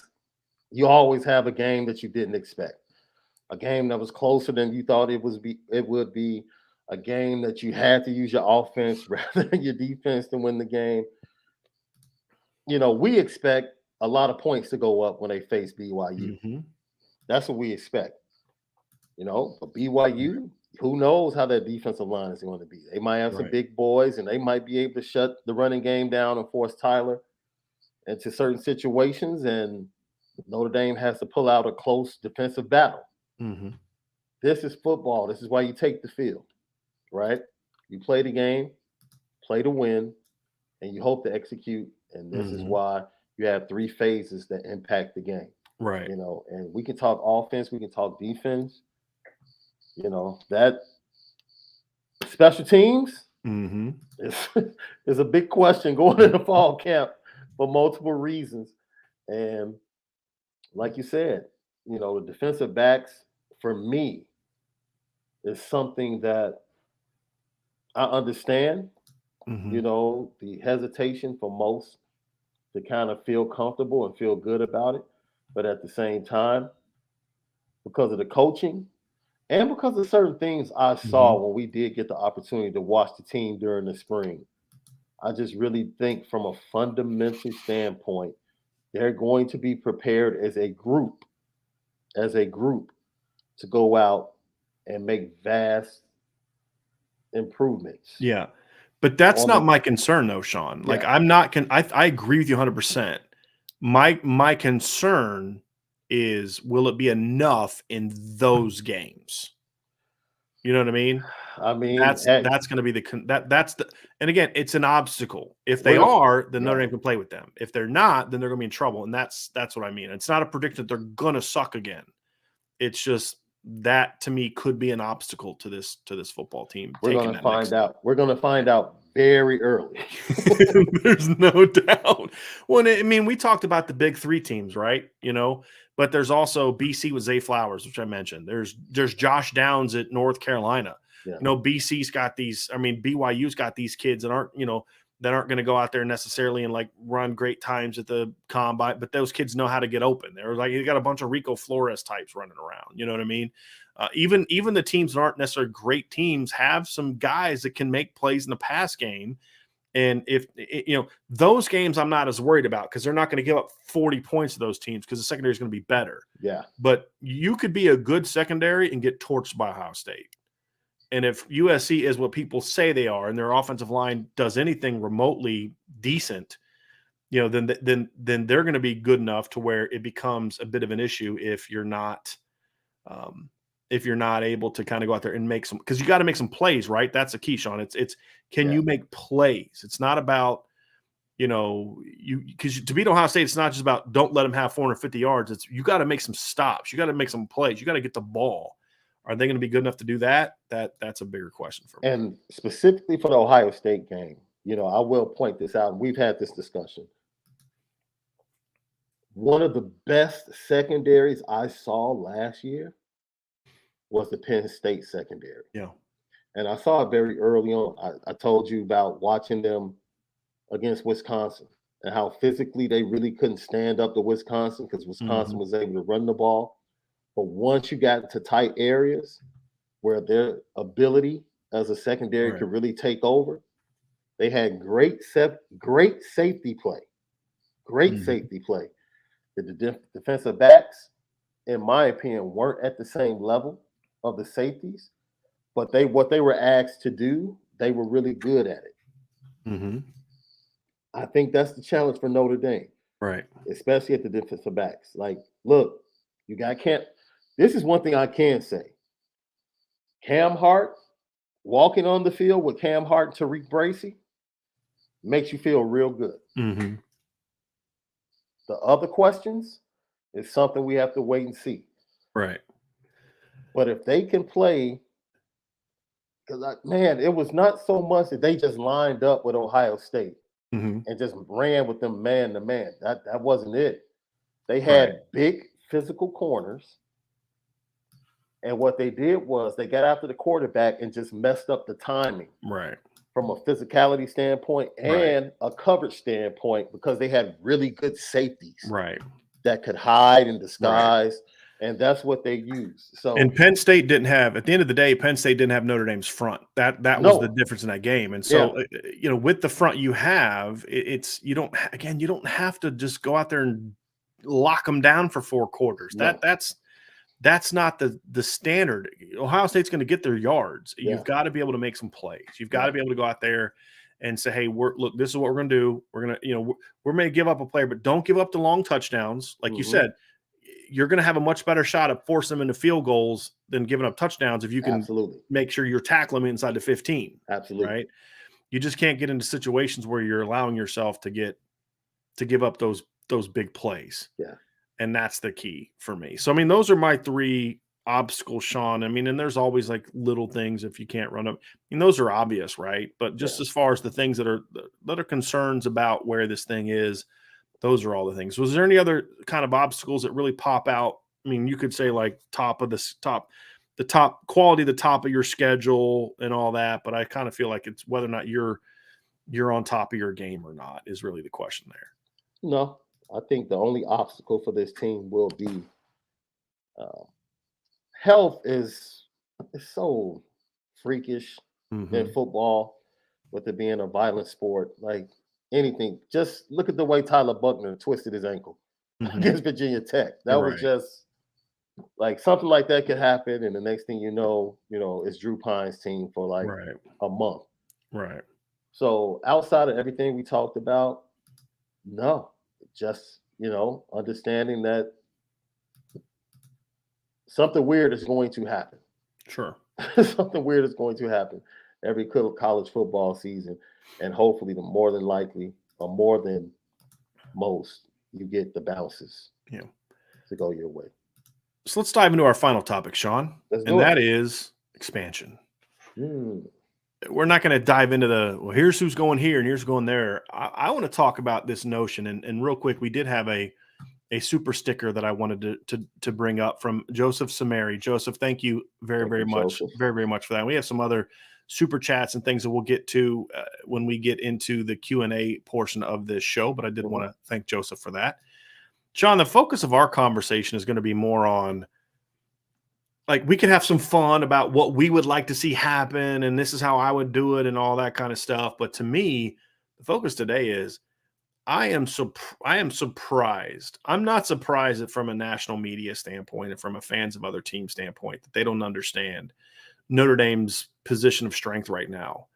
I am shocked at how many Notre Dame fans don't understand that what's happening right now is actually a benefit, in my view, for Notre Dame's desire to stay independent, and how the timing of it is perfect for Notre Dame's independence, where if this would have happened 10 years ago when it first started and Jack Swarbrick was able to fend it off, that would have been about the only time in my life I think Notre Dame might have been in a position where it would be forced into a conference, because the program was floundering. The institution was floundering in a lot of ways from an athletic standpoint.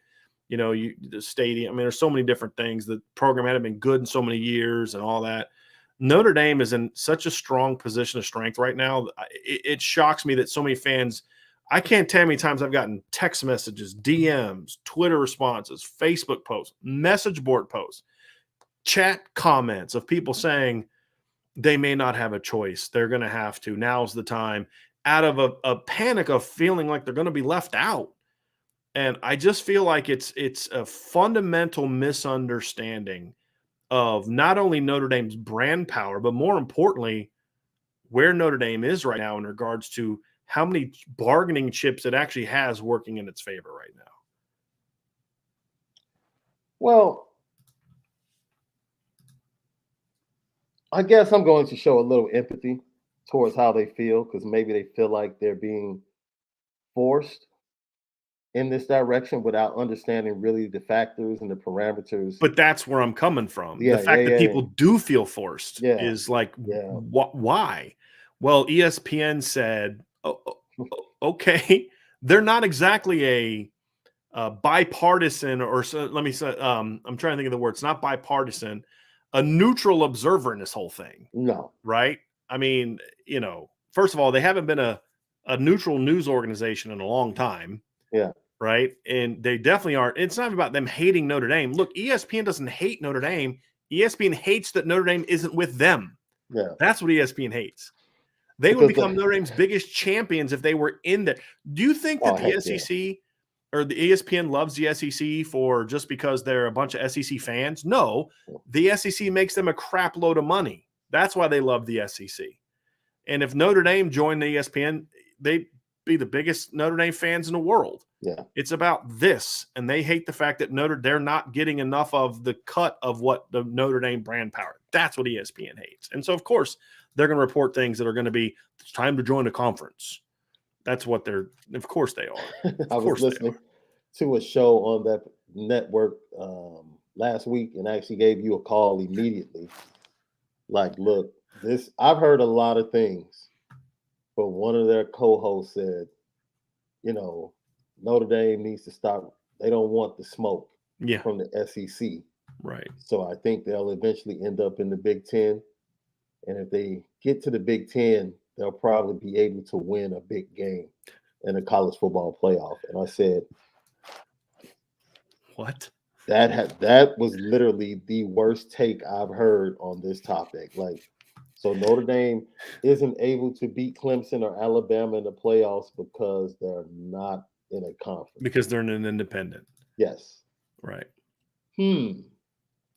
Okay. Yeah. All right. No. Last I checked, Ohio State was 1-3 in the playoff in recent years, right? They won the title, but in their last 3 trips, they've gone 1-3, and only, one of those games that they lost was overly competitive. Yeah. Right. I mean, it's crazy. Like, has zero to do with the conference, man. Right. What are you talking about? It's the players on the field. Right. And the coaches on the sidelines. Yeah. Yes. Wait a minute. Recruiting has improved. Would you agree? Right. With the coaching change? Oh, yes. Oh, yes. Did we change? Did we get in the conference? No. But we're getting better players. Well, and even like, in fairness to Brian Kelly had a whole lot more success than the previous coaches. Was it because of joining a conference? No, it wasn't. This is a thing here. This is where I think this comment by Corey is to me indicative of where I think the misconception lies. Corey says, I want Notre Dame to stay independent, but they need NBC or another network to provide a contract that will allow them to stay independent. $100 million a year is tough to turn down if they don't increase revenue. So, a couple things about that. Number one is they're not going to offer $100 million. Yeah. Because the more teams, like, I think the last deal I read was $1 billion, right? Well, that's That's currently going to be broken up between 16 teams. I'm not good at math, but I think that's less than $100 million per team, right? And if Notre Dame comes in, the deal would be bigger, but it won't be so much bigger that it's still going to be $100 million for everybody else, right? Number one.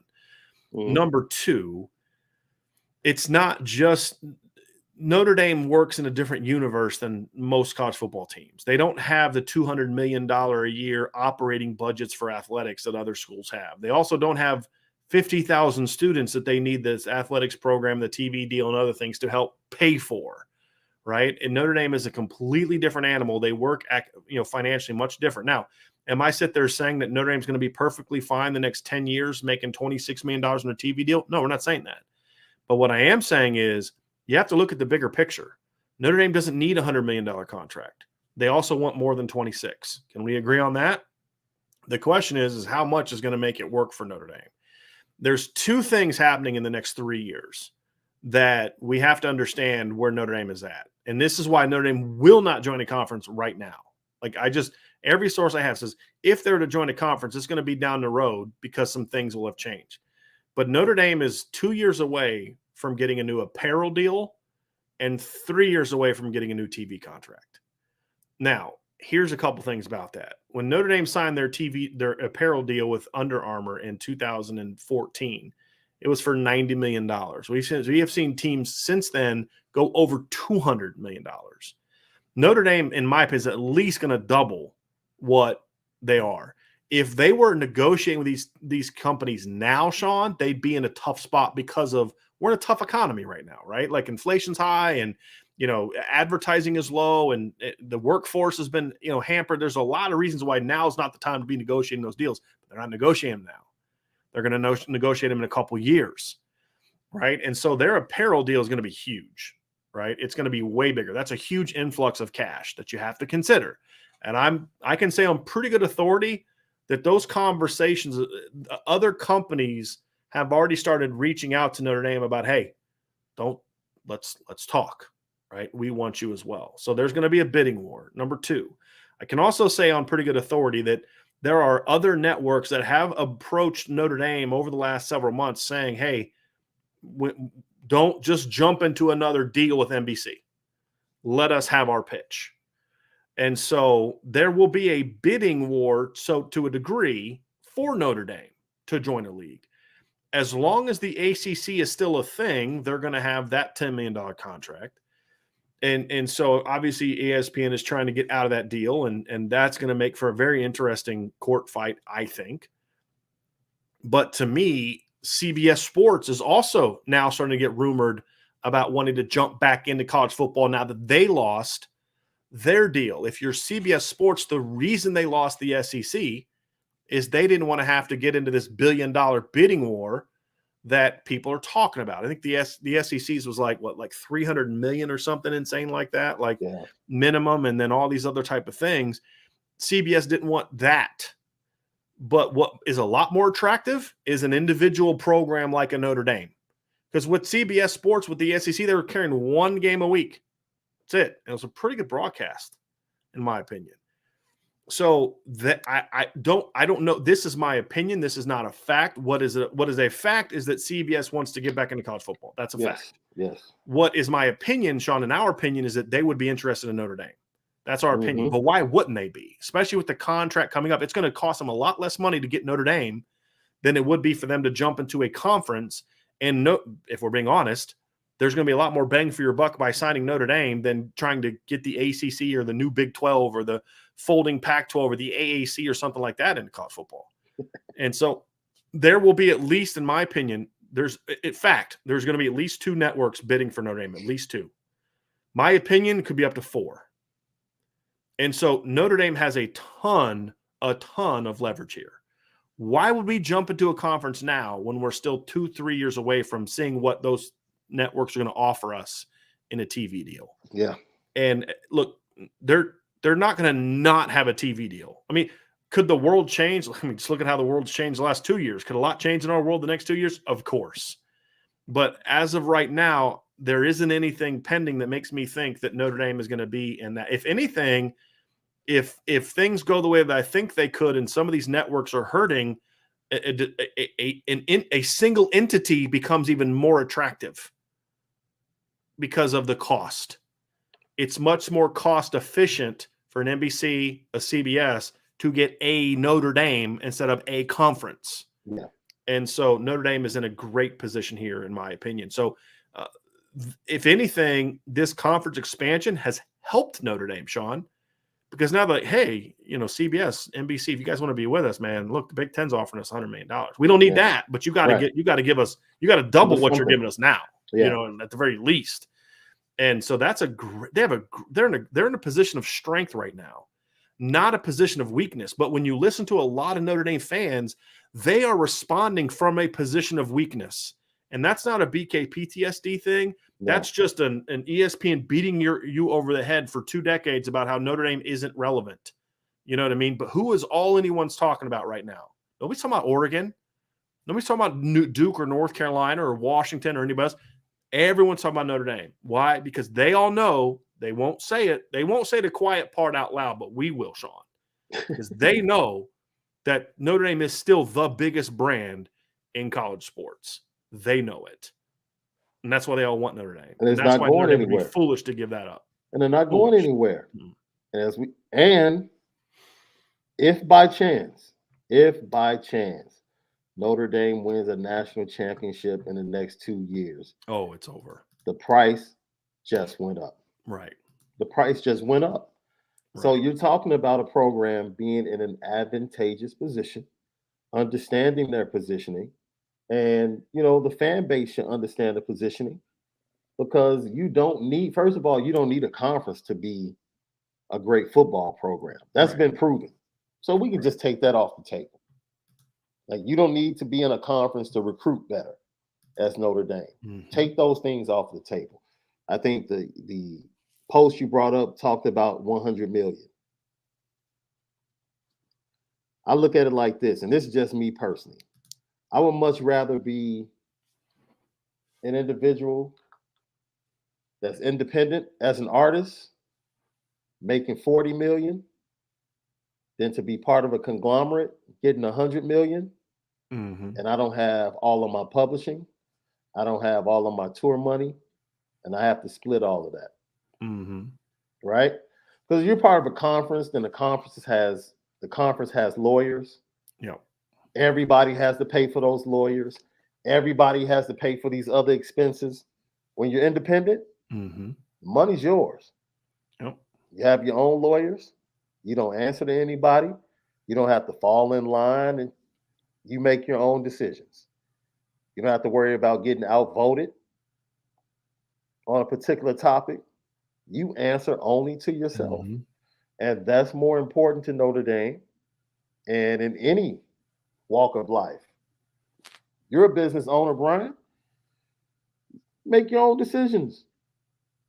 Feels pretty good. Why we do the things that we do. That's absolutely That's why right. we've turned down investors and other type of things because we're going to do it the way we want to do it. And the minute that I jump on with this investor who would give us a huge influx of cash to help me hire people and do all this, all of a sudden, I'm not the person dictating how we do this anymore. No. You know what I mean? And people that come in with the best of intentions. But if I'm investing my money, you're going to do things that I think are going to work for what's going to be. And the other thing too, Sean, is the recruiting aspect. If anything, I would argue that Notre Dame, to me, loses a lot of that if they join the Big Ten. The Big Ten is the worst possible option for Notre Dame. Yeah. And the reason I say that is you are talking about institutions that are on completely different type of institutions than Notre Dame, right? Yeah. And they're big, with the exception of Northwestern, they're all big public schools. I've said this before. They're research-oriented institutions. Notre Dame is completely different. That's part of the reason Notre Dame is attracted to the ACC. Even the public schools in the ACC, like North Carolina, like Virginia, for example, are smaller. They're more it's harder to get into. Like the public schools in Virginia, like William and Mary is a public school. People think it's a private school. It's not. It's a public school. University of Virginia is a public school. But they're very different. They're much more selective than like in Ohio State because the size of the school's just not the same. And so Notre Dame views itself as being more in line academically with those institutions. Not that the Big Ten schools aren't good academic schools, a lot of them are. It's the type of emphasis that those schools place on other things, like research, for example. So this isn't a shot at Big Ten schools. We say, "Whoa, Ohio State's ranked here." We're not talking about the quality of the education. We're talking about how they view themselves, how they operate. Smaller, all those type of things, more academically oriented as opposed to research oriented in regards to how they're viewed. Those are the things that Notre Dame looks at, and when they look at the ACC, is there's a lot of these really good public schools, and then there are some private schools in the ACC. I believe Duke is a private school, correct?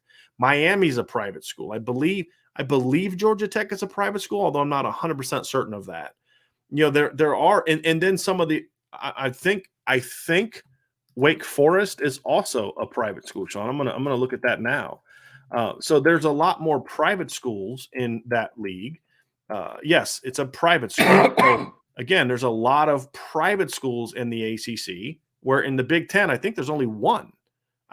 If I could be wrong here, but I think that Northwestern is the only public school or private school in the Big Ten. And so, again, the ACC is much more in line with what Notre Dame is. If you're going to join a league that has a bunch of institutions that are different than you from an academic standpoint, then join the league that's best for you for athletics. Absolutely. And to me, that's not the Big Ten. This is going to drive some people nuts. It's the SEC. Because the Big Ten, you're in your own region already. You become you go from a national brand to a regional school. That's what happened to Penn State. Mm-hmm. That's what happened, to other schools that have joined in those leagues. The SEC still gives you that foothold in the South, which is where you need to be. And so if you're going to join a league, then join the SEC, because the only thing the Big Ten does for you is games are closer, for your other sports.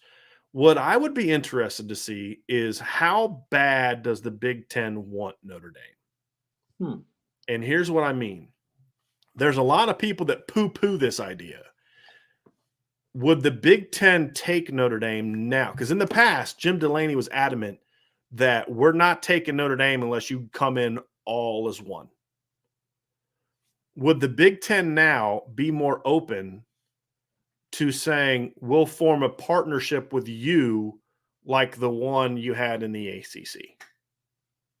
I'm very curious about that. Because if I'm Notre Dame, I'll say, look, we're interested in you, but this is the only option that's on the table. There is no other option but this. We will join with you as a partner for all of our other sports, but we're going to remain independent for football, and we'll play 4 to 5 Big Ten teams a year. So, let's say the ACC contract is blown up by ESPN. Notre Dame's out of the ACC contract at that point in time. If the Big Ten is willing to do that, that's something that I'd be very curious. I don't want to join the Big Ten at all, period, in any way. But I'd be very curious if the Big Ten would be willing to do that. Is say, hey, look, we'll have Notre Dame for all these other sports, but we'll have a contract with them. But here's the deal: we don't have to pay them as much, and we get 4 to 5 games a year with them. I think that would be, and then there's an enticement to say, hey, Fox, bring Notre Dame on as your partner, because then you're still benefiting from the brand power of Notre Dame, even not directly. I'm very curious to see if the Big Ten would be willing to go that route. If the ACC, because I think if the ACC is still alive, Notre Dame will want to stay in the ACC. But if the ACC kind of goes, if North Carolina leaves and Duke leaves and, Florida State, all these other teams kind of leave, then that could be a little bit of a different animal. But I'm very curious about that. What are your thoughts on that, Sean?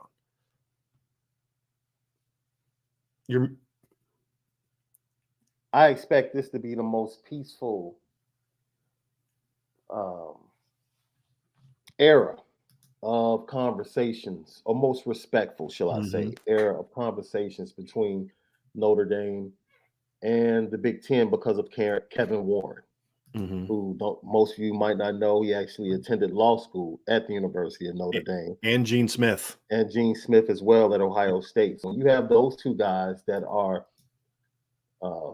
big time. They have big time seats in the Big Ten boardroom. I think now, the pushback that you might have gotten from some of the older heads in previous years, I think the conversation and the relationship that they have already with Jack Swarbrick that Right. goes back to college football playoff boards and other conversations. And them appreciating Notre Dame's Notre Dame, uniqueness. yes, they Yeah. have an understanding. So, is that something that, even if it was brought to the table, I don't think it would be taken as, how dare you Right. present that to us? I don't think it would be Right. that. I think it would be seen as, you know, Kevin Warren understanding Right. why Right. they would present that. Right. If it was an option Yeah. or a counter to something else that was presented. And that's all you want. You want to be able to sit down, have conversation, sift through things, be able to pull out the tear from the wheat to see what we can work with, Mhm. what we're not going to be able to deal with. And I think Notre Dame is going to do their due diligence all over the place. But at the end of the day, I think what's most paramount for Notre Dame to keep moving forward, no matter what, is the exclusivity that allows them Right. to be who they are and to keep not only the alumni base nationally, but to keep the recruiting base nationally. And the Mhm. brand is already national, Right. and you want to keep those things intact.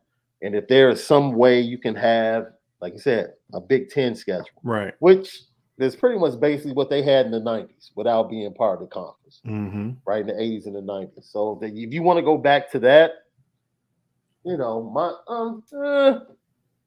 really don't want to play Right.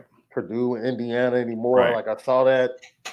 I would love to keep adding an SEC school Right. here, a home and home series down the road with But you could Alabama. still do that if you were a partial member, like Yeah, you're on the yeah. SEC. So I Exactly. definitely Exactly. understand why that would be a viable Yeah. option, but I just wanted to point out why it Yeah. would be received probably totally different than in past years Yes.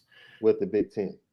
Jim, you bring up a great point, because, and that's where I'm coming from. Is Yes, Jim Delaney tried to bully Notre Dame into the Big Ten. absolutely, absolutely, He had a very adversarial relationship, and absolutely. it's like, this. Do you actually think Notre Dame is going to be bullied? And I did a spot for the local TV station here talking about this very subject, and I was like, these teams are smart enough to know we're not going to bully Notre Dame into joining a conference. Mm-hmm. Like, the president of Notre Dame's already threatened to leave college sports as we know it if they start paying players. Like, now, would he do that? No, I don't think he would at the end of the day. I think a lot of that's talk. Yeah. But no, because you have people in the Big Ten at the prominent school in your conference, Yeah. Ohio State, and as you said, the president, you have people in the Big Ten that I think have whether they embrace it or not, have an understanding of, like, you can like, the problem with Jim Delaney is, again, he was a bully, right? He tried to Mm-hmm. bully people. He bullied Notre Dame, and he was effective in a lot of things, but there was no way Notre Dame was going to join the Big Ten under Jim Delaney for those reasons. It was very adversarial. I think they may not agree with Notre Dame's desire to stay independent, but I think they'll have a greater appreciation for why Notre Dame wants to remain independent. And until someone embraces that, then I think they're going to have a hard time convincing Notre Dame to join. And that's what the ACC has done. They have embraced Notre Dame's desire to be independent, and they see the benefits of having Notre Dame in their league. Mm-hmm. And if the Big Ten embraces that, I think there'd be an opportunity for that kind of partnership. I think that would happen first. And if you're the Big Ten, and you got to be smart about this, would you rather have Notre Dame in your conference or as a competitor to your conference? Well, if they're a brand, if their brand is associated, like right now, Notre Dame's brand is associated with the ACC. It's one of the few things keeping the ACC afloat. Mm-hmm. And every time somebody talks about Notre Dame and independent, they always say, but they're in the ACC and everything else. You know what I mean? And think about this record revenue. Yeah. The record revenue for the ACC came when Notre Dame was an official member during a pandemic. Right. When everybody else was losing money, the ACC made more revenue. The SEC generated more revenue. Couldn't put people in the stands. No. Why? Again, Dame, that's all the stuff that's playing out well for Notre Dame. Yes. Is they have evidence of this. And this is why I said they're in the best position of power that they've been since they first did this deal. Back in, was it 90, 91, when they first negotiated the deals. Right. It was like, Was it Penn State that was first? Who jumped ship first? well, Penn State Florida was the State? first to leave independent, but Notre Yes. Dame was the first to kind of, they had their own TV deal and all Yeah. that, but that was kind of in the works for a little while. Notre Dame, obviously at the time, them and Miami were the powerhouses of college football. They were Right. today's Bama, Clemson, Bama, Georgia, whatever. And Notre Dame had that great bargaining power because the brand was strong, but the team was strong. And they could point to, think about from like all the big games Notre Dame had on ABC and CBS that were just incredibly high televised. Miami, Michigan, there was all these big games. Yeah. And they had a great bargaining power. In Notre Dame now, because the product on the field isn't relevant to the brand strength. Yeah. Meaning if it's not good, it doesn't take away from the brand strength. But when it is good, it adds to the brand strength. Yeah. And that's what people have to understand. So I think a lot of this is we're having the wrong conversation. And so like I've heard a lot of people say like Notre Dame has an $11 to $12 billion endowment. It's actually up to about 20 now. Because Notre Dame did some investments a few years ago that have paid off, and now their endowment's gone up. I think in April, I was told by a friend of mine who's an alum that in April it was said to people, that they're out around 20 billion. Now that doesn't impact the football team because they don't just like, write a check, a withdrawal check to the endowment to, because they need something for the new field. That's not how it works. But the point is, Notre Dame, it's about Notre Dame's brand. They can raise money when they need to raise money. Yeah. And that's the thing is I just don't think a lot of people understand how Notre Dame operates, how they run their budgets. Do they need new revenue streams? Yes, they do. But they're smart enough to see them coming right down the road, And I think that's the important thing is there's going to be a huge infusion of cash to Notre Dame in the next 3 years that gives Notre Dame all the bargaining power right now, and that's the key. And again, somebody says, well, they're going to form these 2 super conferences and shut Notre Dame out. That's a ways away. Yeah. If that was to get there. And could that change in 3-4 years down the road? Sure, it could. Yeah. But we're not there right now. And there's no need to, and assuming that's going to happen right now would be a panic move. Yeah. Sean, and the one thing you and I know about Notre Dame, if anything, they're too patient at times. Not the other way around, at least when they're run well. And say whatever you want about Jack Swarbrick. But Jack Swarbrick has shown that he understands Notre Dame's power and will use it. Yes. He understands the power of the big stick that he has, and he is not afraid to wield it. So why would he cower now in fear of maybe being left out when he still has it all? You know how many phone calls I fielded from people that know I'm a Notre Dame fan? People I know in the media from my years in the media, like, man, you guys have to join it. Yeah, no, we don't. Mm-hmm. No, we don't. But the money, and it's so amazing how people are so fixated on money as if that's going to equate to happiness or success. Right. Like you have to take the 100 million. No, you don't. Mm-hmm. You have to find the path that's best for you. Right. As a university and institution. Right. Doesn't matter what the price tag is. You don't just take the biggest price tag. Like you don't. Just because you have the money or the wherewithal doesn't mean you have to go spend it.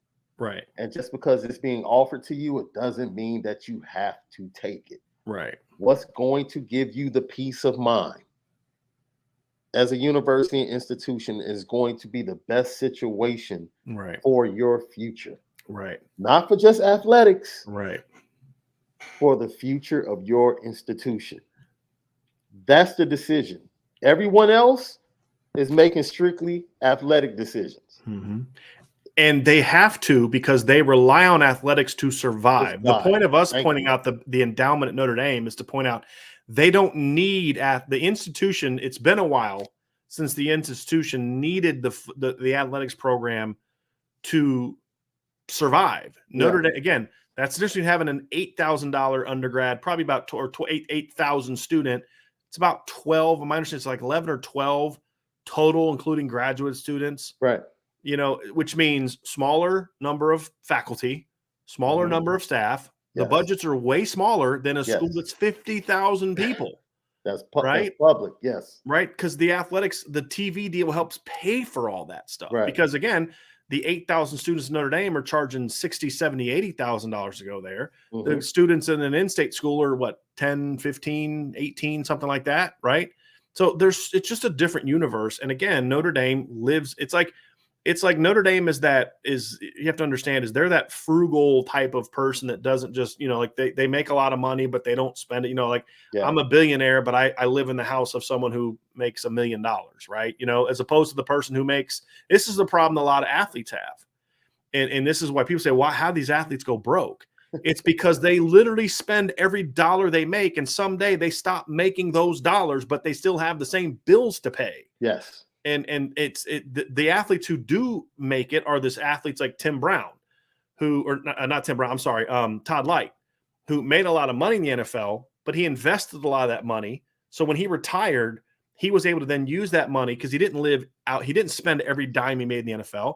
He was able to get into business ventures and do all this stuff. And now he's got more money than he had from playing sports. You know what I mean? And don't even talk about how much money Joe Montana's made. Exactly. Out in Silicon Valley. Right. But you don't spend every dime you make. And that's what's happening with a lot of these state schools. Yeah. They are basically, and this is what COVID exposed. They exposed that these schools were relying to pay their bills for simple things, faculty, staff. I mean, all the stuff was reliant on the TV deals, the money they were making from filling up their stadiums every Saturday, concessions and parking and all this other kind of stuff. Whereas Notre Dame's like, yes, those things are important to us, but we are also in a different universe of what our budget is. And those, I mean, so again, Notre Dame needs to create new revenue streams, but those schools, to your point, Sean, are dependent on that max deal because they're spending outside of their means. Notre Dame doesn't do that. And that's the important thing. And like you said, the vast majority, and you can look this up, how much money is spent, so much money, millions of dollars spent by research schools every year. And the Big Ten is full of research schools. Right. Like that's not Notre Dame, as you said before. So that's not an expense that Notre Dame is not going to be taking on. So they don't have to go out there and get the biggest offer to do what Notre Dame needs to do. And even if they want to go ahead and expand upon, because that's something that's been a hot topic, right? This fall, with Notre Dame being shafted from being able to host, in the college baseball World Series and the series leading up to it, the regionals and the super regionals, man, the facilities aren't good enough. We need to put more seats in the facility. Okay, that's fine. Notre Dame, if they choose to, can do that. Right. If they choose to. Right. And that can only really help recruitment for the program and to elevate the program. But they sit in a space where they don't have a meeting called where they're pulled into the office with the rest of the ACC and they're like, hey, man, you all need to improve that baseball stadium. It's not a good look on our conference. Right. You guys are going to have to go ahead and spend that money. They don't have to deal with that. It's, if we want to do it, we do it at our pace and our timing, the way we want to do it. Right. And for some people, they might just say, just give me the money and I'll deal with the rest. Right. Obviously, that's not the way Notre Dame has done business, and I don't foresee them changing that. Nor should they. No. Because then you get into positions like some of these schools are now where Florida State has to try to leave the ACC because they can't afford to survive on the current deal because, again, they're trying to get into this arms race. Number one is Notre Dame has said, we're not going to get into the arms race. And then when we do, we're going to raise that money. Yeah. And Florida State they're not the same type of school. They don't produce the same type of alums as a Michigan, who are financially as well off as a Michigan and especially a Notre Dame. Yeah. And that's the whole thing is Notre Dame needs $400 million for the Crossroads project. They raised all of it, right? Hey, you need was it like $100 million for the new indoor facility? They raised all of it. It wasn't like, hey, let's tap into the TV deal. Let's tap into let's use sign our Under Armour contract. And we're going to use that $90 million to pay for this new facility. No, they went out and raised it. If Notre Dame, let's say Marcus Freeman wins the national championship in the next 3 years, and all of a sudden it's like, hey, we want to keep Marcus Freeman. We got to double his salary. They will raise that money. Yeah. That's the difference. Right. And, again, it goes back to Sean, and I know this is how all the conversations you've had with your friends are. especially those outside the program, they do not understand that Notre Dame isn't just different because they're an independent. They're an independent because they're different. Yeah. It's not the other way around. And that's what people have to understand if they truly want to understand why Notre Dame is so adamant, because the decision makers of Notre Dame know if we join a conference for football, that is going to hurt our brand in a big, big way. And independence fuels what makes us unique. And if we lose that, then we lose our ability to eventually, maybe not next year, maybe not 5 years, maybe not 10 years, but at some point down the road, you're going to lose what makes you special, because Notre Dame is also unique in that it's not just the big money alums that give money to Notre Dame. It's the big money fans that give money to Notre Dame. And that's the key. And the impact of going to a conference, domino effect on the student population.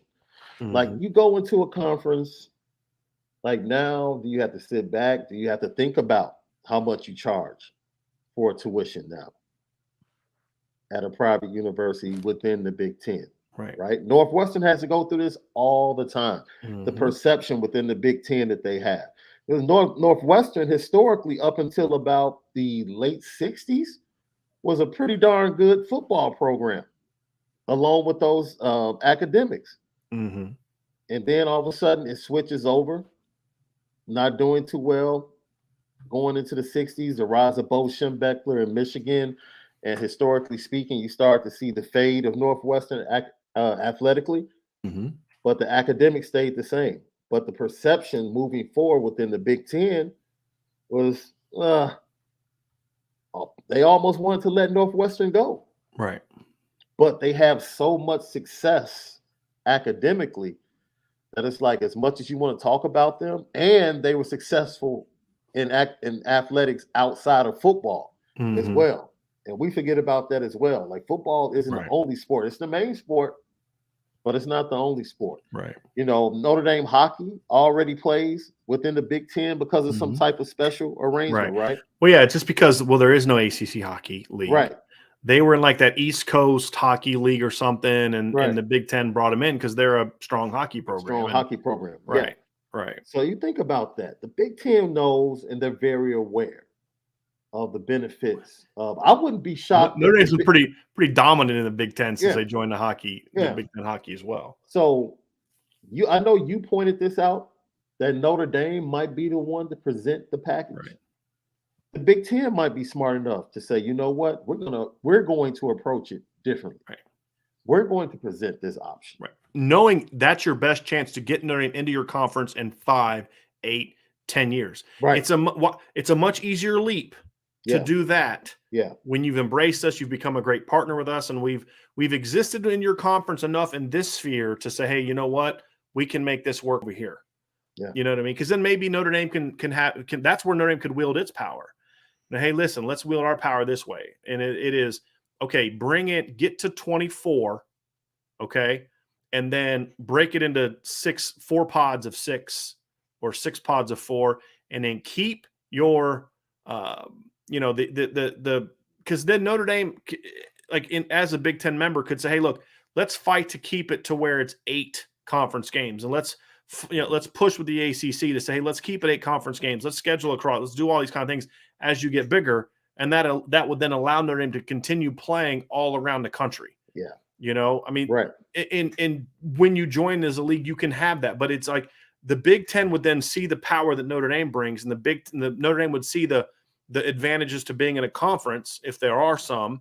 And now all of a sudden that partnership becomes strong. Whereas again, you're not going to bully Notre Dame into a conference. Like, these people who think Notre Dame's going to be bullied into a conference, they're not. They're not going to be bullied into a conference. And these leagues are not stupid enough to say, hey, join a conference or we're going to be left out. Because Notre Dame would, I'd be curious to see what Notre Dame would do then. Yeah. But the league that pushes that the most won't be the league that gets Notre Dame. I can almost assure you of that. So anyway, that's kind of the whole thing. Is I want people to, at least, you can still say you want them in a conference. That's fine. And that's a legitimate point of view for some to have. My only thing is, if you're going to have it, at least know what you're talking about. Like, there's somebody in the chat right now talking about, Notre Dame needs to join a conference to be in the college football playoff. That is not why Notre Dame's going to join a conference. They're not going to get in with one loss. That's such a terrible argument that I have dismissed in 13 seconds in the past. I'm not going to do it again. Yeah. When has Notre Dame ever been left out with one loss? Well, they've only ever had one loss. And if anything, being that year was the worst thing. People said this, well, they were in the playoff with one loss because they were in a conference. Well, because they were in a conference, they had to play a championship game, which gave them their only freaking loss. Right. Had they not played in the conference and just played a conference schedule, let's say the ACC said, hey, you can join our league, but you can't play in the title game. Notre Dame's 10-0 at the end of the season, and they're the number 2 seed. You know what I mean? So being in a Clemson conference plays Alabama. Exactly. Yeah. And so, Notre Dame it's such a bad argument. Notre Dame's been in the top 4 with a loss. They didn't make it with losses because they kept losing. So just if you're going to say being a conference, that's cool. That's a valid point of view, but at least know what you're talking about. That's all we're asking for people to do is at least know how Notre Dame operates, who they are, what they do, why they do it. And then you could still make a case for being in a conference. And I would be willing to have that conversation. It's a fun conversation. What's frustrating about the conversation now, Sean, is that so many people are coming from it from just a lack of knowledge about how all this works. And that's especially those outside the Notre Dame program. And that's kind of my frustration with the whole thing. I actually enjoy the conference talk. I'm more open now to being in a conference than I've ever been. Maybe it's not the Big Ten. Maybe it's not the ACC. Maybe it's starting your own conference. I mean, that actually excites me more than anything. Yeah. But just know why they do what they do before you start saying what they have to do or should do or they're going to survive, because you can't say, well, this team needs the conference because of this. So that's why Notre Dame needs it, because Notre Dame is not Florida State. They're not Clemson. They're not Michigan. They're not Penn State. They're not Maryland. They're not all these teams that need they're not USC. They're not UCLA, who basically said, we don't have any money left. The Pac-12 is not making enough money for us to pay our bills. That's not true for Notre Dame. Now, they can't continue making that. It's like anytime you have a job, Sean, as the cost of living goes up, if your salary stays the same, a salary you used to have that works is no longer good anymore, right? I mean, so we understand that. So that's why they are going to renegotiate that deal, but they just don't need the TV deals like other people. And that's where the conversation be. Is that's fine. We can talk about that, but at least know what we got to be able to at least agree on certain foundational principles before we can kind of get into what's the right move. Right. If we're not even agreeing that 1 + 1 = 2, then what are we talking about here? Right. And I mean, you and I have talked about this privately. That's what's so hard about having any political discussions now. It's we're not even able to agree on certain principles that, it's well, yeah, we're in a different universe right now. So it can't have a healthy discussion. And it's the same thing in sports with people with this conversation is if you don't understand who Notre Dame is and what they do, then that's going to be we don't know what else to tell you. Right. We're trying to tell you that, you should have confidence in the position that Notre Dame sits in. And I know it's a hot button word right now, but it always feels good to be able to do your own thing and make your own choice. Mm-hmm. And I'm just talking from a business standpoint. Don't take it any other way. It's always great. As I pointed out, when it's yours, you own it. You can live with the consequences. Mm-hmm. Mm-hmm. That's the peace of mind. It's my decision. I don't have to worry about anybody else's decision. Right. And having to live with the consequences of what they think or what they feel. Notre Dame has been run that way. I think that's the way they'll continue to run. And we'll see from a TV standpoint, because the landscape is going to change. We know the playoff is about to expand. We know the TV deal is coming up for NBC, and TV deal for the SEC is done after 20. We know all of these things. So we pretty much know the pocket when a decision probably has to be made by Notre Dame. But now is not the time. Nope. No one has a back. They don't have their backs against the wall. Mm-mm. Right? No, they don't. No. So, Sean, let's transition and wrap it up with some questions. And we talked about a ton, and a lot of these questions I think we've kind of gotten into, but there's some good questions out there that I want to address here in the Q&A portion. First of all, we have a super chat from Chris Basker. Thank you, Chris. Any recruits that you see Notre Dame as number 2 that could surprise and come to Notre Dame? I'd like to be on the Oregon or OSU side of one of those key recruits. Well, they have been, Chris. I mean, this is the thing. Is like I know it's like the recency aspect of it, but there's a kid Notre Dame missed on a defensive lineman to Ohio State, but they started this whole thing off by beating Ohio State for an Ohio in-state kid that Ohio State wanted, in Brendan Vernon. They've also beat Ohio State. Keon Keeley's the guy that Ohio State's been trying to flip for a long time. I don't see that happening. Notre Dame's won their battles against Ohio State. Ohio State's won some battles against Notre Dame. That's where it's always going to be. Yeah. Right? The problem was, for a decade, there was only one coach in Notre Dame that could beat Ohio State for kids, and that was Harry Hiestand. That was it. I mean, outside of getting Kramer and Eichenberg and Jimmy Byrne and some of the linemen, I mean, Notre Dame, like, they got Sean Crawford out of Ohio, but Ohio State wasn't really recruiting him heavily. He was kind of a plan B option and stuff like that. So they didn't, even though he had an Ohio State offer, having an offer doesn't mean you can pick a school, right? Now, maybe they still would have beat Ohio State for Sean Crawford, maybe. But if we're being honest, they didn't beat him.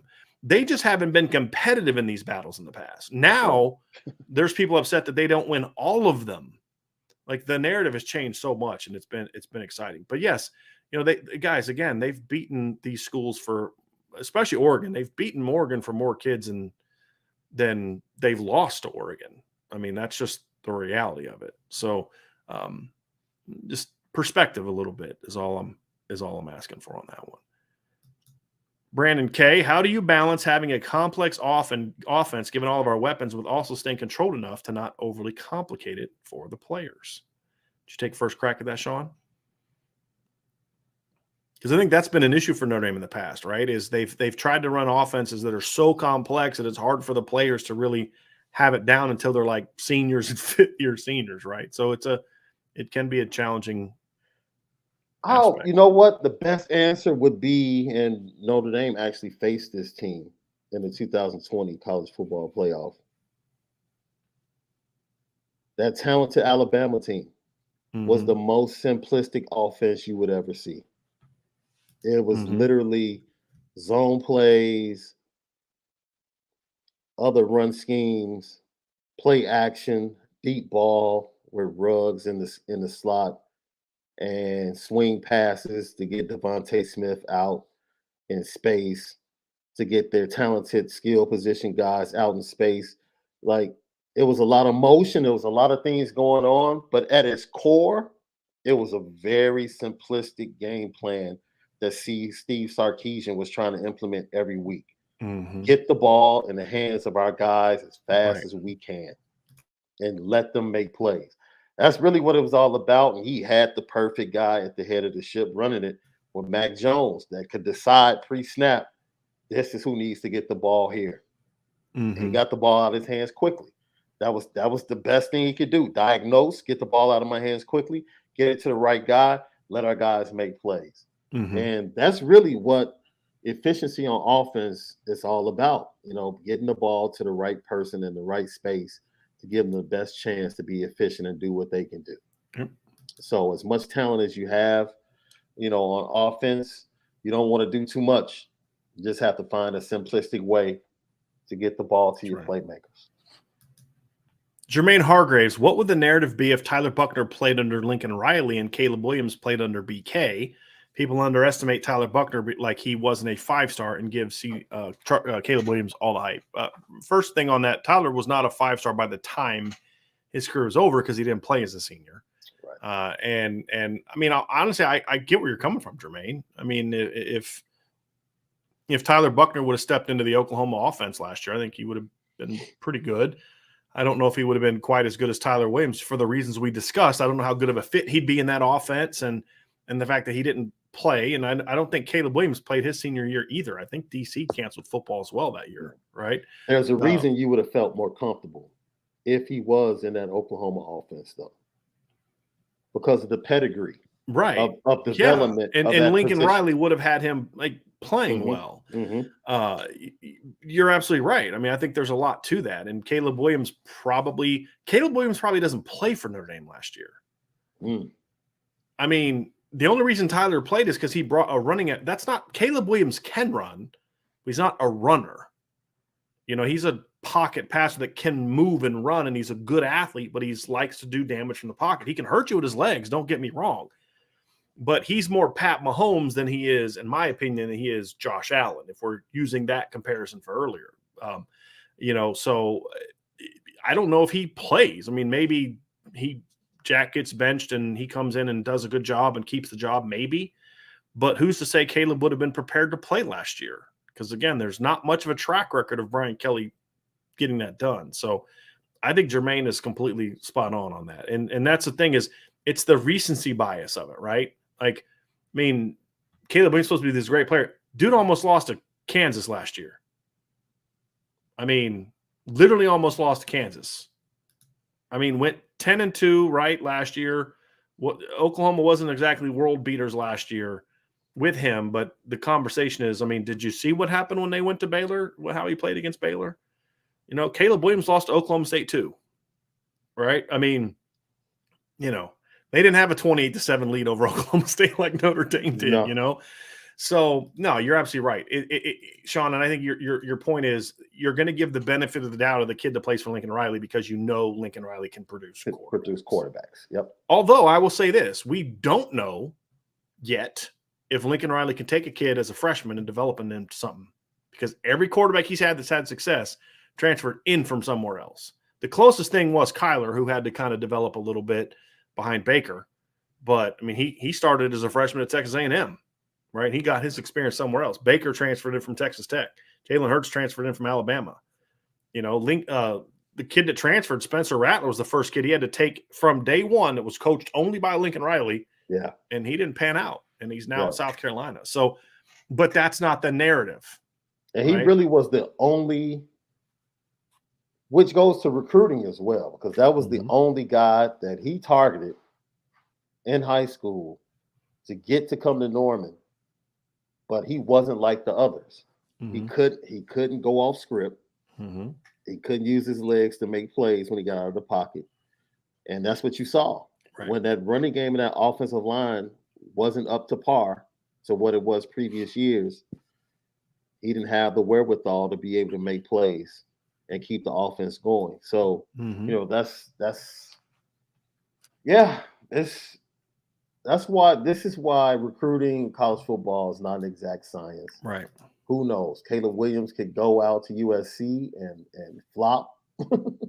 He could blow up. Right. And Tyler Buckner could be the Heisman Trophy winner next year. Or he could get beat out by Drew Pine halfway through the year. Yeah. Right. We'll have to find it all out.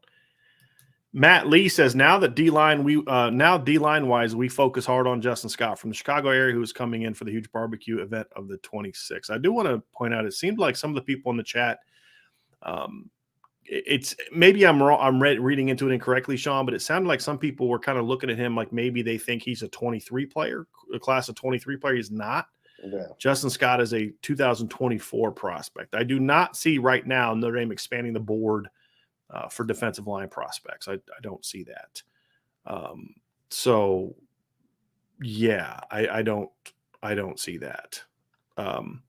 But Sean, you've talked to Justin, you handle his recruitment. Why don't you go ahead and fill people in on that event and kind of where you think things are going and all that other kind of stuff.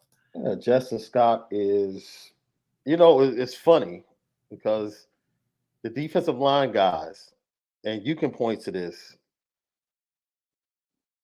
because actually, I talked to Champ Thompson recently, who added Notre Dame over the weekend to his top. He expanded his list from 10 to 12 and added Penn State and Notre Dame. And there's a similar trend with the new coaches that came in. It was the same thing with Cam Williams and Chancey Stuckey. And it's the same thing with Coach Al Washington and these other guys, to whereas the guys that were on staff, they were able to kind of keep things going and stay in contact with both the 23 guys and the 24 guys. With a lot of 24 guys that were being recruited by new coaches coming in, there was a little bit of lag in communication, kind of from the time they received an offer in the pot of gold, which is March 17th, up to the end of April, where they really didn't hear from the staff. Right. And then once they got through the blue and gold game and that weekend, then the staff kind of transitioned and started to really turn up the heat. And it was like that with Justin Scott and Champ Thompson. They both talked about that, but they all both have rave reviews about their relationship with Coach Al Washington. So Champ Thompson wanted to make it, but he had a previous trip. He'll be in Tuscaloosa on the 25th. So that's the reason why he couldn't come down on the 26th. Justin Scott will be coming up. Cam Williams will be coming up, who's a commit in the 24 class. I think all 5 commits are going to be there. Yeah. Day, yeah. Cam Williams has been tirelessly working on Justin Scott. And Justin Scott is a kid that I shared with Ryan before he even got his offer late in the spring that was waiting to receive the Notre Dame offer, like waiting. So it's a kid that's very, very interested in Notre Dame. And it wouldn't shock me at all if he ended up being a fall commit during the season. Wouldn't shock me at all. Be huge. They need to get him. We watched this film again yesterday, and I'm like, this is a dude. Dude, I remember when I hit you, like, remember I hit you and I said, yo, is Notre Dame not on this kid? Yeah. And I immediately, like, and I was like, I've never heard of that kid. Yeah. So then I pop into film. I was like, what's going on here? Yeah. But I think it was a lot of it because they had to reshape their entire 23 board. Yeah. At some positions and some different things. And then, you went a while, you didn't have your defensive coordinator wasn't hired. You needed to see what he wanted to do to kind of before you moved on. So you got the offers out, but then, like, who are we going to target? And here's the other thing people have to understand too. Sometimes Notre Dame is going to be late getting offers out to Chicago kids because a lot of these Chicago kids, you have to run the risk of if you offer him now, he may want to commit and you haven't had a chance to look at his transcripts. You haven't had a chance to, do a character background check. You haven't had a chance to do, your full film evaluation. There's a lot of things that you need to do before you take a commitment where, Sean, you and I both know there's kids in Chicago that Notre Dame called up right now, cold called and said, hey, you got an offer. They'd be like, okay, cool. I'm coming. And you got to be careful with that. Yeah. So sometimes those kids are going to be later getting offers as the staff, especially when there's a turnover. I mean, it shouldn't be an issue moving forward. You should, you're going to be a year ahead. You'll have all that stuff. But when you have the big turnover like Notre Dame had, that's going to factor into it as well. So I think if the Justin Scott of 2025 won't be an issue. No, it'll happen because again, you can't just look at a film like that's a 5-star. We're taking him. There's a lot more to it than that. And you know what I just thought about that I'd never thought about? We talk about the transition of bringing the staff in, but then that staff has to look at what has gone out as far as offers, and they have to have conversations about, honest conversations. Like, I don't know if I really like this guy. Right. I know we offered him, but it's really not my his type personality of guy. doesn't fit well. Absolutely. I've learned things about his work ethic that we didn't know, that you can't know from just watching game film. Like, hey, he has good grades, but if you talk to his guidance counselor, he works as hard as he does to get the grades he has. Yeah. And like I mean, this has happened before. Notre Dame has kind of reached out to guidance counselors and people in the academic, like, hey, look, this is a great kid. He tries hard. We've sent kids to your school. This kid is going to struggle. And then you got to make your decision. Like, do we want to put the kid in that situation where he's working so hard to stay above academically that he can't then be a good football player? Absolutely. Would this kid maybe be better off going somewhere where the academic rigors are easier, then he could get a good education still, even though it won't be yours, but he'll have a chance to be successful in football? You got to make those decisions. Yep. And look, there's been kids and like the Notre Dame a lot that Notre Dame realized, like, this kid doesn't give a crap about academics. And sometimes they've taken those guys. Yeah. And more often than not, it's bit them in the butt. Yeah. And so I mean, there are some different things, but what Marcus Freeman has embraced, which I love, is there are a lot of kids out there that are great football players that actually do care about academics and do care about success. We just have to convince them that we can get them going on the football side. I mean, look, Notre Dame isn't going to not get Caleb Downs because he doesn't like their academic situation. It's because when you put them on the list, the 3 teams he's looking at, and then there's Notre Dame. And what do those 3 things teams have in common that Notre Dame doesn't have?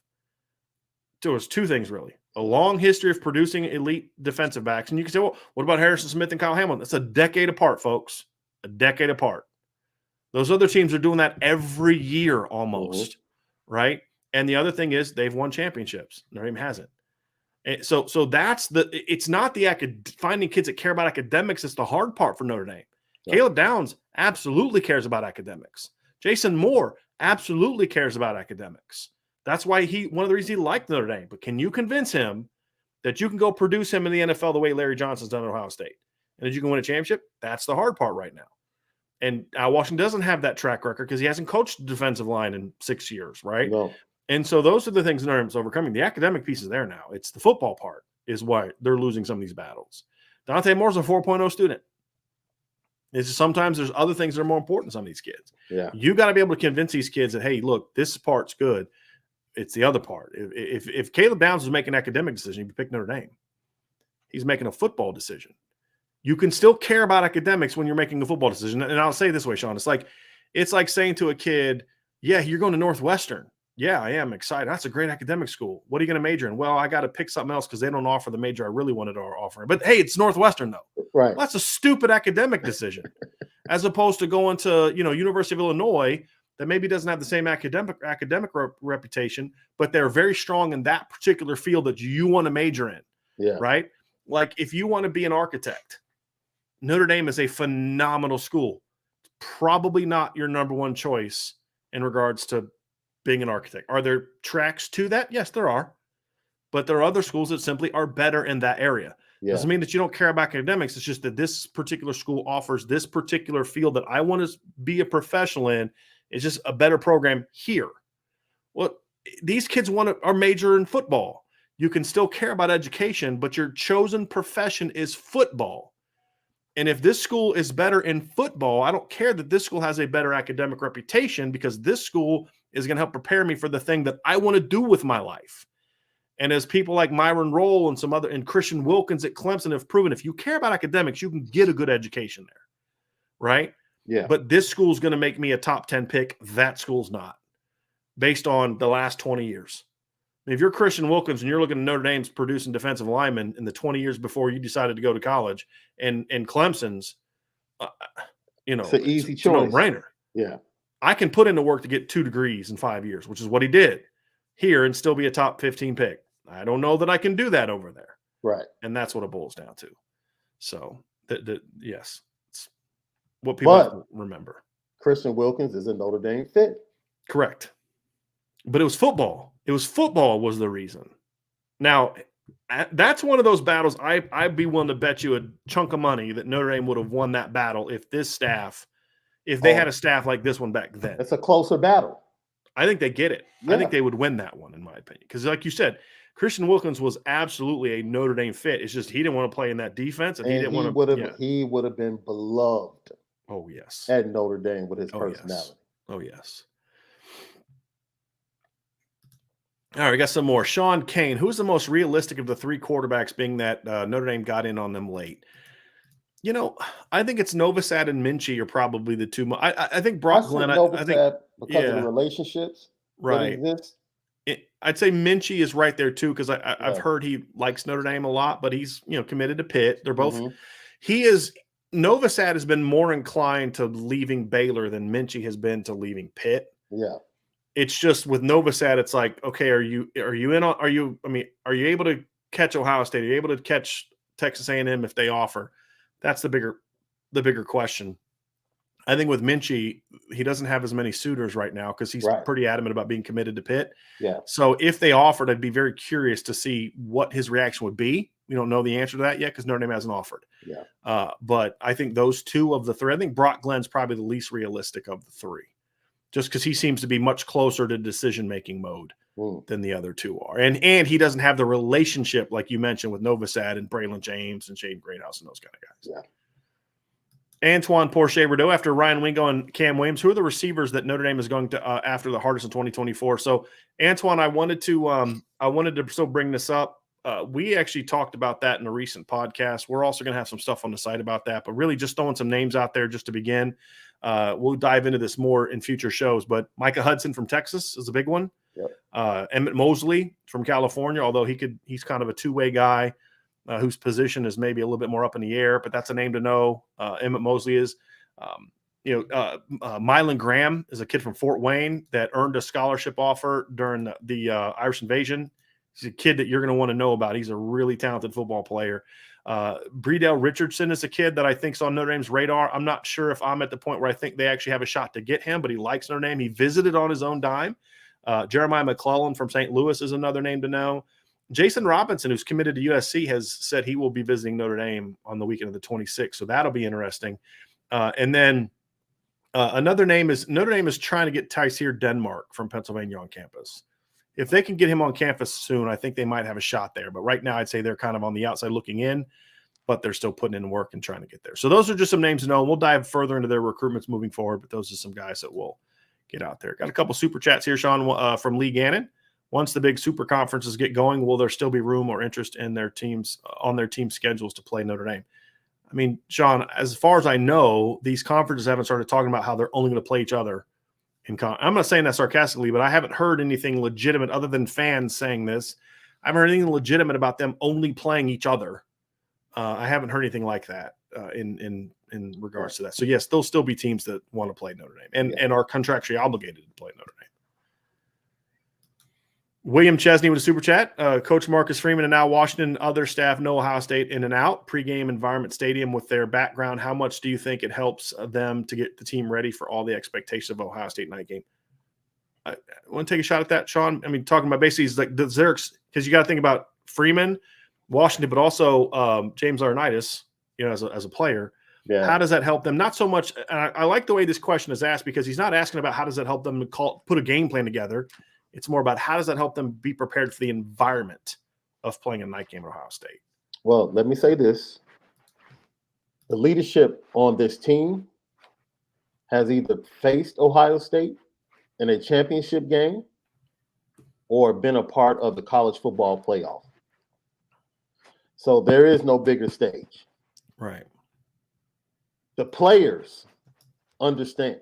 That's the great thing about being a student athlete at Notre Dame.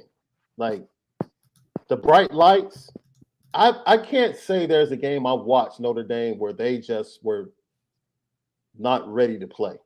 When they lost to Clemson in the playoffs, they were ready to play. They just went up against a better team. When they competed and were ready to play against Alabama, they just faced a better team. So being ready, being prepared, that won't be the problem. And I think we have heard things from people close to the program, Brian, where without making it known who the first opponent is, it's very much known and is already being taken very serious by the players. Like they know. Like nothing needs to be said. I think that's the message that's come out. We don't have to sit up there and talk about who we're playing September 3rd. They know.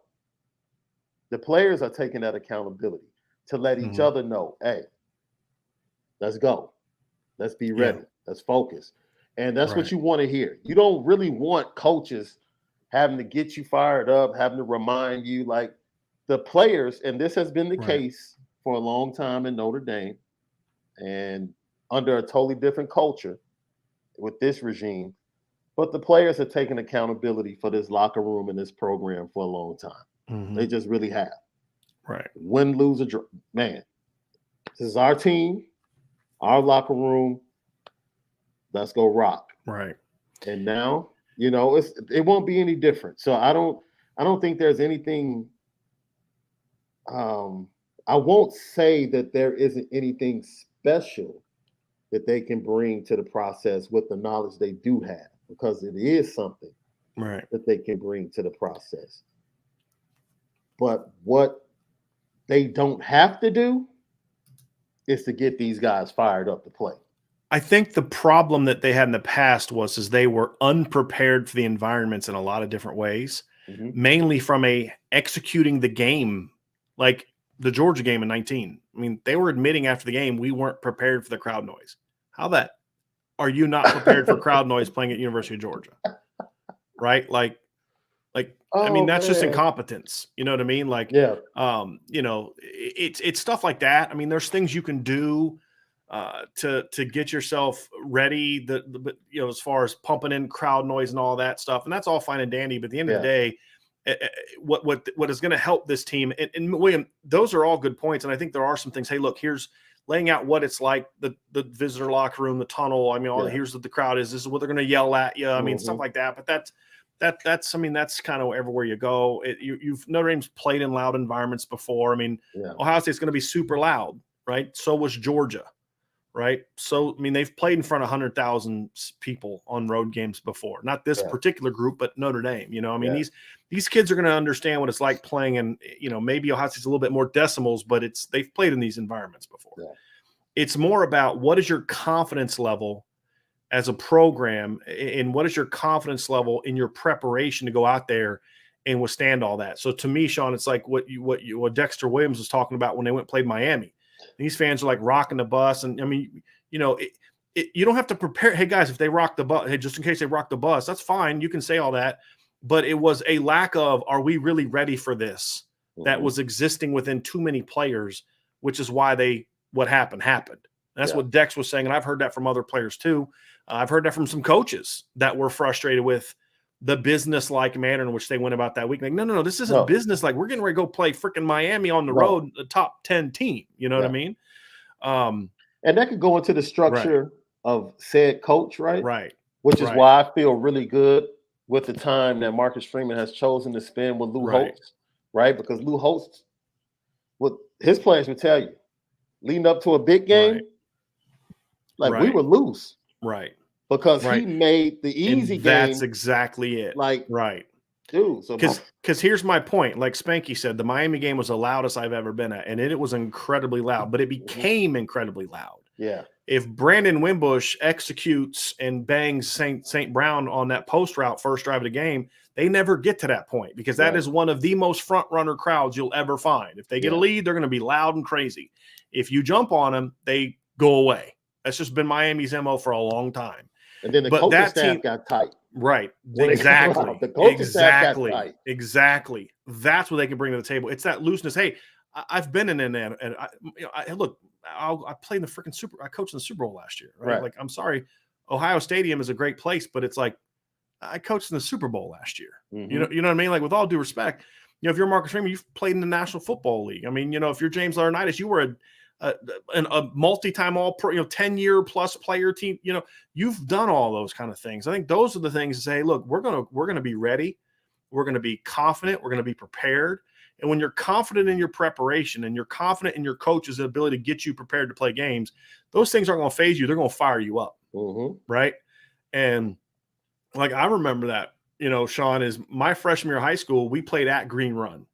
This was Plexico Burris' junior year. And if you know anything about Green Run and where I went, Kempsville, they're very different places. Even though they're both in Virginia Beach, they're very different. And, you know, we're pulling up in our school bus and they're rocking the bus, and somebody throws a rock at the window and breaks it, and we were shook. Our team was shook, and they just ran us. Glenwood, Farabee, and Plex, they just ran us off the field. The next year, though, we had a different type of leadership. You know, our coach took a different attitude where we kind of had a chip on our shoulder going into that game. We weren't afraid of them anymore. And, you know, we knocked Plex out of the game. You know, he was coming across in the end zone, was about to catch a pass. Jarvis George comes up, drills him, hits him right in the chest. Plex limps off the field. We don't see him again. And we beat him for district championship because our mentality was different. Our leadership was different. We weren't shook by that. We were like, bring all that. You know what I mean? Like, bring all that noise, bring all that trash talk, bring all that. You know, and that's where you said at the very beginning, the leadership has got to be there. Yeah. Because once the whistle blows, Marcus Freeman can't run out on the field and say, hey, man, it's all good. Pat you on the butt. You got this. Yeah. Al Gold can say, hey, man, don't worry. I was in the Super Bowl last year. It comes down to the player leadership. That is something that the coaches have to foster and grow and build and establish through the winter, spring, summer, and fall camp. Those are the things ultimately are going to give you have a chance to be successful in Ohio State. And that's a great question, by the way, William. Really, really good question. Last couple we'll get to here, and then we've got to run. I'm curious to get your stance on this, Sean. Bill Tennell asks, what should the run-pass mix be in 2022, 60-40? That would be high, but seems justified. I'm going to say my answer, Sean, and I'd like to hear your response to it. I don't care. I don't care. And, Bill, I'm not being dismissive. My whole thing is I'm a believer that you allow your success in the game plan and what the defense is doing to dictate your run pass. I'm not someone who necessarily believes in that. I also think, too, the advent of the RPO has really taken away from the ability to look at numbers of 60-40, 50-50, because you could call 15 run plays that turn into pass plays without audibling because of the RPOs. And so your run game is actually something that impacts. You may only run the ball 30 times and throw it 35, but 10 of your 35 passes were screens and quick hitches that are essentially an extension of your run game. So I just think we have to look at what we define as a run and a pass a little differently now because of the RPO and the perimeter pass and those type of things. So, and honestly, if the defense comes out and says, we're not going to let you run on us, and you don't run and you throw for 400 yards and you win, I don't care, right? As long as it's because you're taking what they're giving you and you're having success. I think at the end of the day, what I view as success, Bill, is you need to be efficient and explosive in both areas. Some games you're going to be 70-30 run to pass. Some games you may be 70-30 pass to run. At the end of the day, whatever you try to take away from us, that's fine, because we got something else over here we can do for you. And then you can kind of come back to the other part later. So that's my thing, is I've never been a big fan of the ratios. And that's especially true in the modern offenses with the advent of the RPO, because you are essentially calling a run play, but the ball's being thrown. That's my 2 cents. Thoughts on that, Sean? I think listening to Marcus Freeman, you would get the sense that they're going to run the ball more than they pass the ball. But I'm like you. I don't like the ratio. I'm more of the mindset that I would love for this team to have the attitude that we can do whatever we want to do whenever we need to do it. Right. Yep. If we need to line up and throw the ball 40 times, we can do it and win. Yep. If we need to line up, run the ball 45, 50 times, we can do it. Yep. Especially when we need to late in the game. Yep. We can do whatever we need to do. And that's what you want this offense to be. I think it's going to vary based upon the opponent, the situation. No, I don't expect Tyler Buckner to walk into the horseshoe and throw the ball 40 times. Right. I don't. Not if they're going to win. Could it happen? Yeah. Yeah, of course it can happen. Yeah. But do I think that's going to be is that the optimal game plan that they're going to walk into the horseshoe with in order to get a win? No. I don't think it is. So, but heck, they can come out against North Carolina and feel like, hey, this defense, this secondary is really, really not that good. Let's go at them. Yep. Let's get on them early. So I had a chance to interview Coach Freeman. I've said that to people, and I asked him about this. I said, look, what is your offensive philosophy? And I said, I'm not talking about like specific schemes or system, just general, what's your offensive philosophy? And this is what he said. Here's what he wrote. I said, my question was, do you have a philosophy on offense that you'd like to get to? Is it more of hiring a coach, or, that can do A, B, and C and D? Ultimately, in a perfect world, is he a running guy, or is he, what is he? And he says, look, I tell Tommy, this is a direct quote from Coach Freeman. I tell Tommy all the time, I want to be able to run the ball at will. Why? Because to me, that opens up the pass game.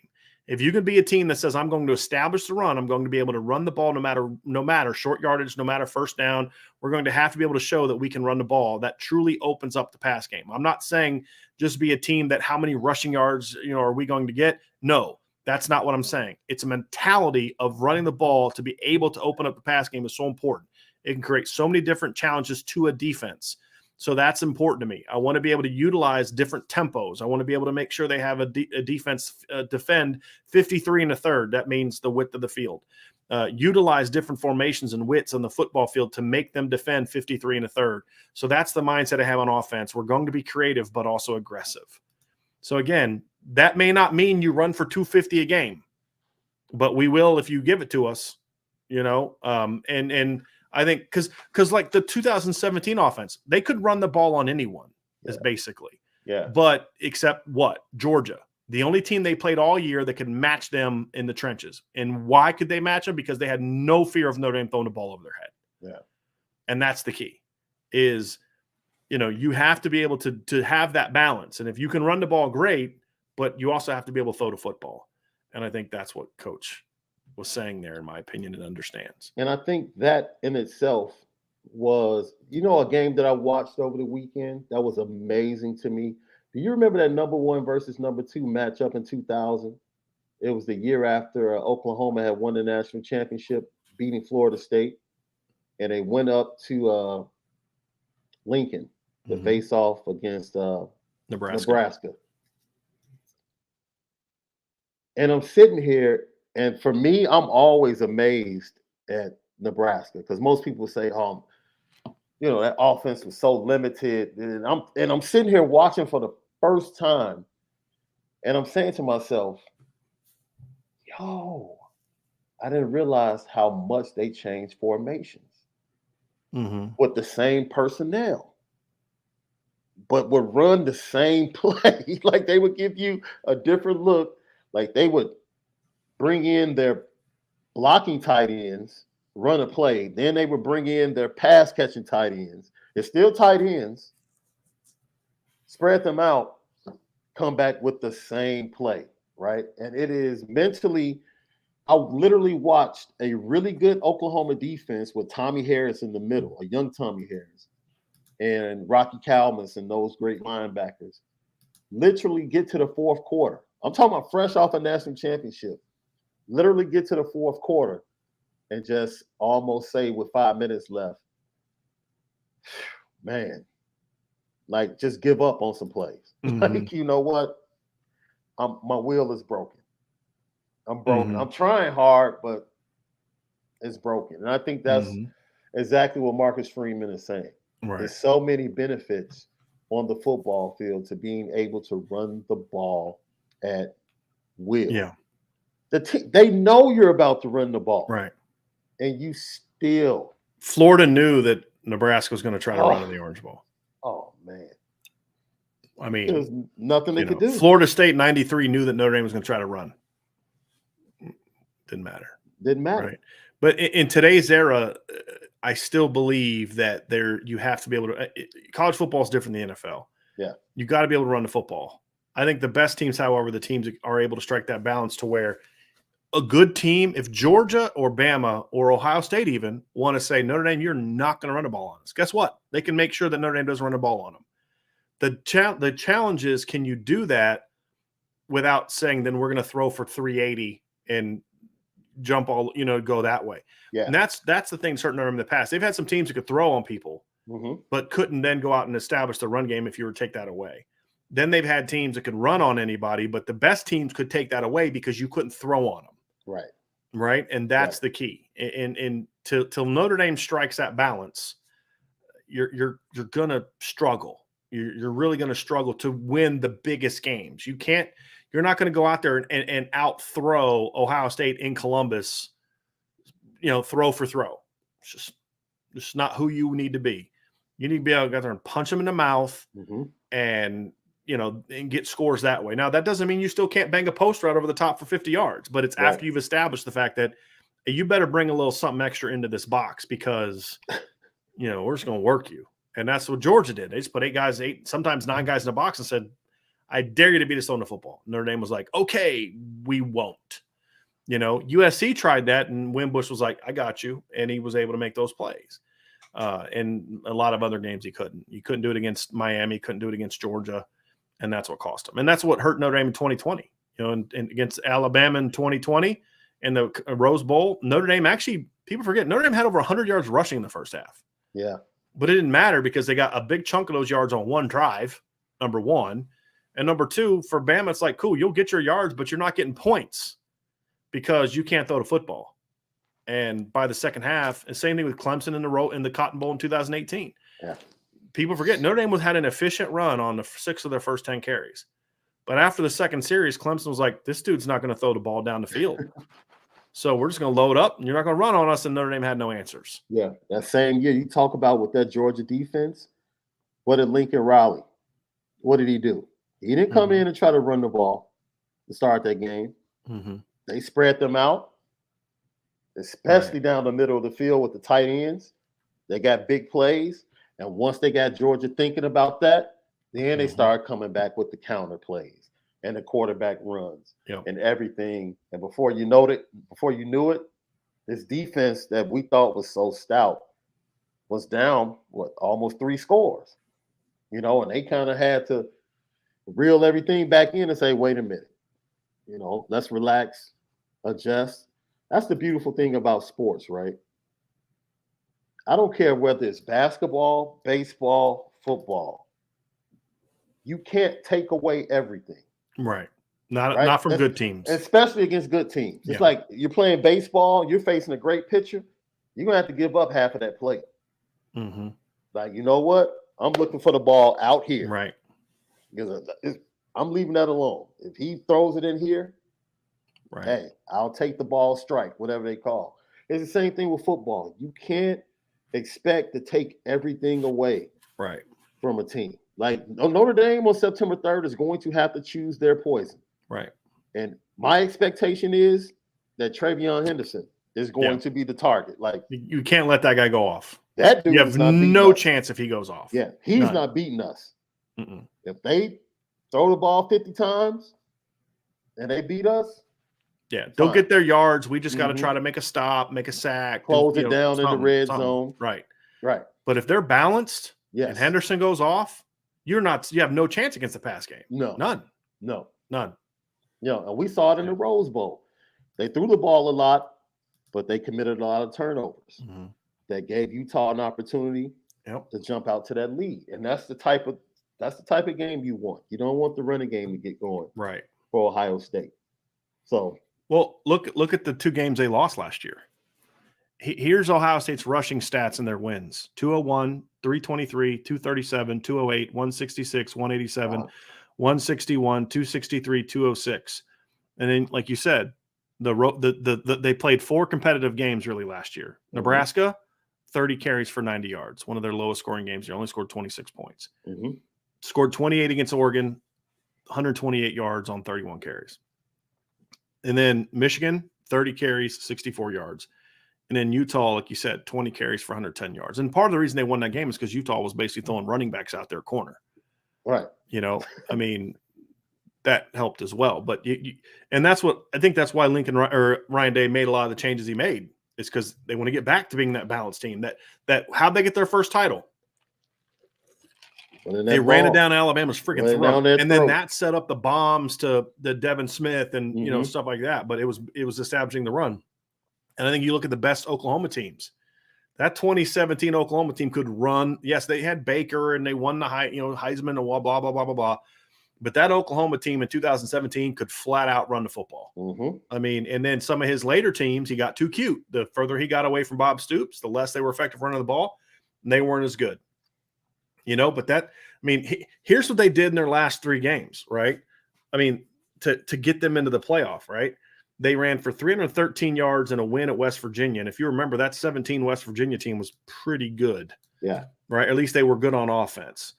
They scored over 34 points a game that year. Then they go to the Big 12 title game and against TCU, and they ran for 218 yards against a really good TCU defense. And then in the playoff game against Georgia, they ran for 242 yards. Yeah. That was the most competitive game they had in the postseason, in my opinion. A team that team should have had a chance to win. They only ran for 163 the next year. The point spread was even greater. And then in 2019 against LSU, they ran for 97 yards, got absolutely ran off the field.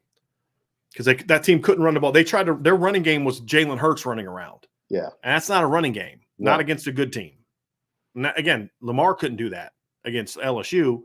With all due respect, Jalen Hurts, he ain't Lamar, and you've got to be able to line up and run the football. And in my opinion, they weren't as good as doing that against the better team. They'd get their garbage yards against teams that sucked, that were playing a 3-3-5 and all that stuff in the Big 12 and all that. Yeah. They just run at it, but they couldn't establish the ground game like they could early in his tenure because that's what Stoops had established. Yeah. And that's what often gets missed about Oklahoma is people forget, like even going back with Quentin. I mean, they threw a ball a lot, but Quentin Griffin was to me the heart and soul of that championship team in '99. Oh, heck yeah. A little running back. Adrian Peterson. Tough. The year in 2008, that great offense they had that year. They had 2,000-yard running backs on that team. Yeah. Marco Murray and Chris Brown both went for over 1,000 that year. Yeah. those were the best Oklahoma teams could run the football. I mean, you go back to the 80s, of course. It's a different era. Like, we can't compare what happened in the 80s to now. It's a different game, so it's just a different universe. But anyway, it's great conversation, Sean. That's going to do it for today's show, everybody. Great audience today, great conversation, great chats, great all of it. It was a very fun show. We'll be back tomorrow with with obviously our recruiting hour. Ryan and I will be together tomorrow. So check that out. So we had tons of signups on the message board this week. Definitely more and more people. We've been able to find some things that have been able to get our message board rocking and rolling a little bit better. It's a lot faster. So we think we're getting close to getting that up to date. But of course, as Maysay K says, Sean, join the message board, everybody. Hit the subscribe button, hit the like button, subscribe to the channel, hit the notification bell, share this podcast, leave a 5-star review, visit the Irish Breakdown store for some sweet merch like Sean's hat. I actually just ordered that, as I said earlier in the show. You can also get like polos like this in there. And as always, go Irish. So Sean, thanks for joining me. Appreciate it. Sean has been a little under the weather recently, but he powered through, did 2 shows a day despite being sick. So his wife is probably going to make him some soup and tea here coming up after the show. So we appreciate that. But thanks for joining us, everybody. Have a great rest of your day. And we will talk to you again soon on the Irish Breakdown podcast.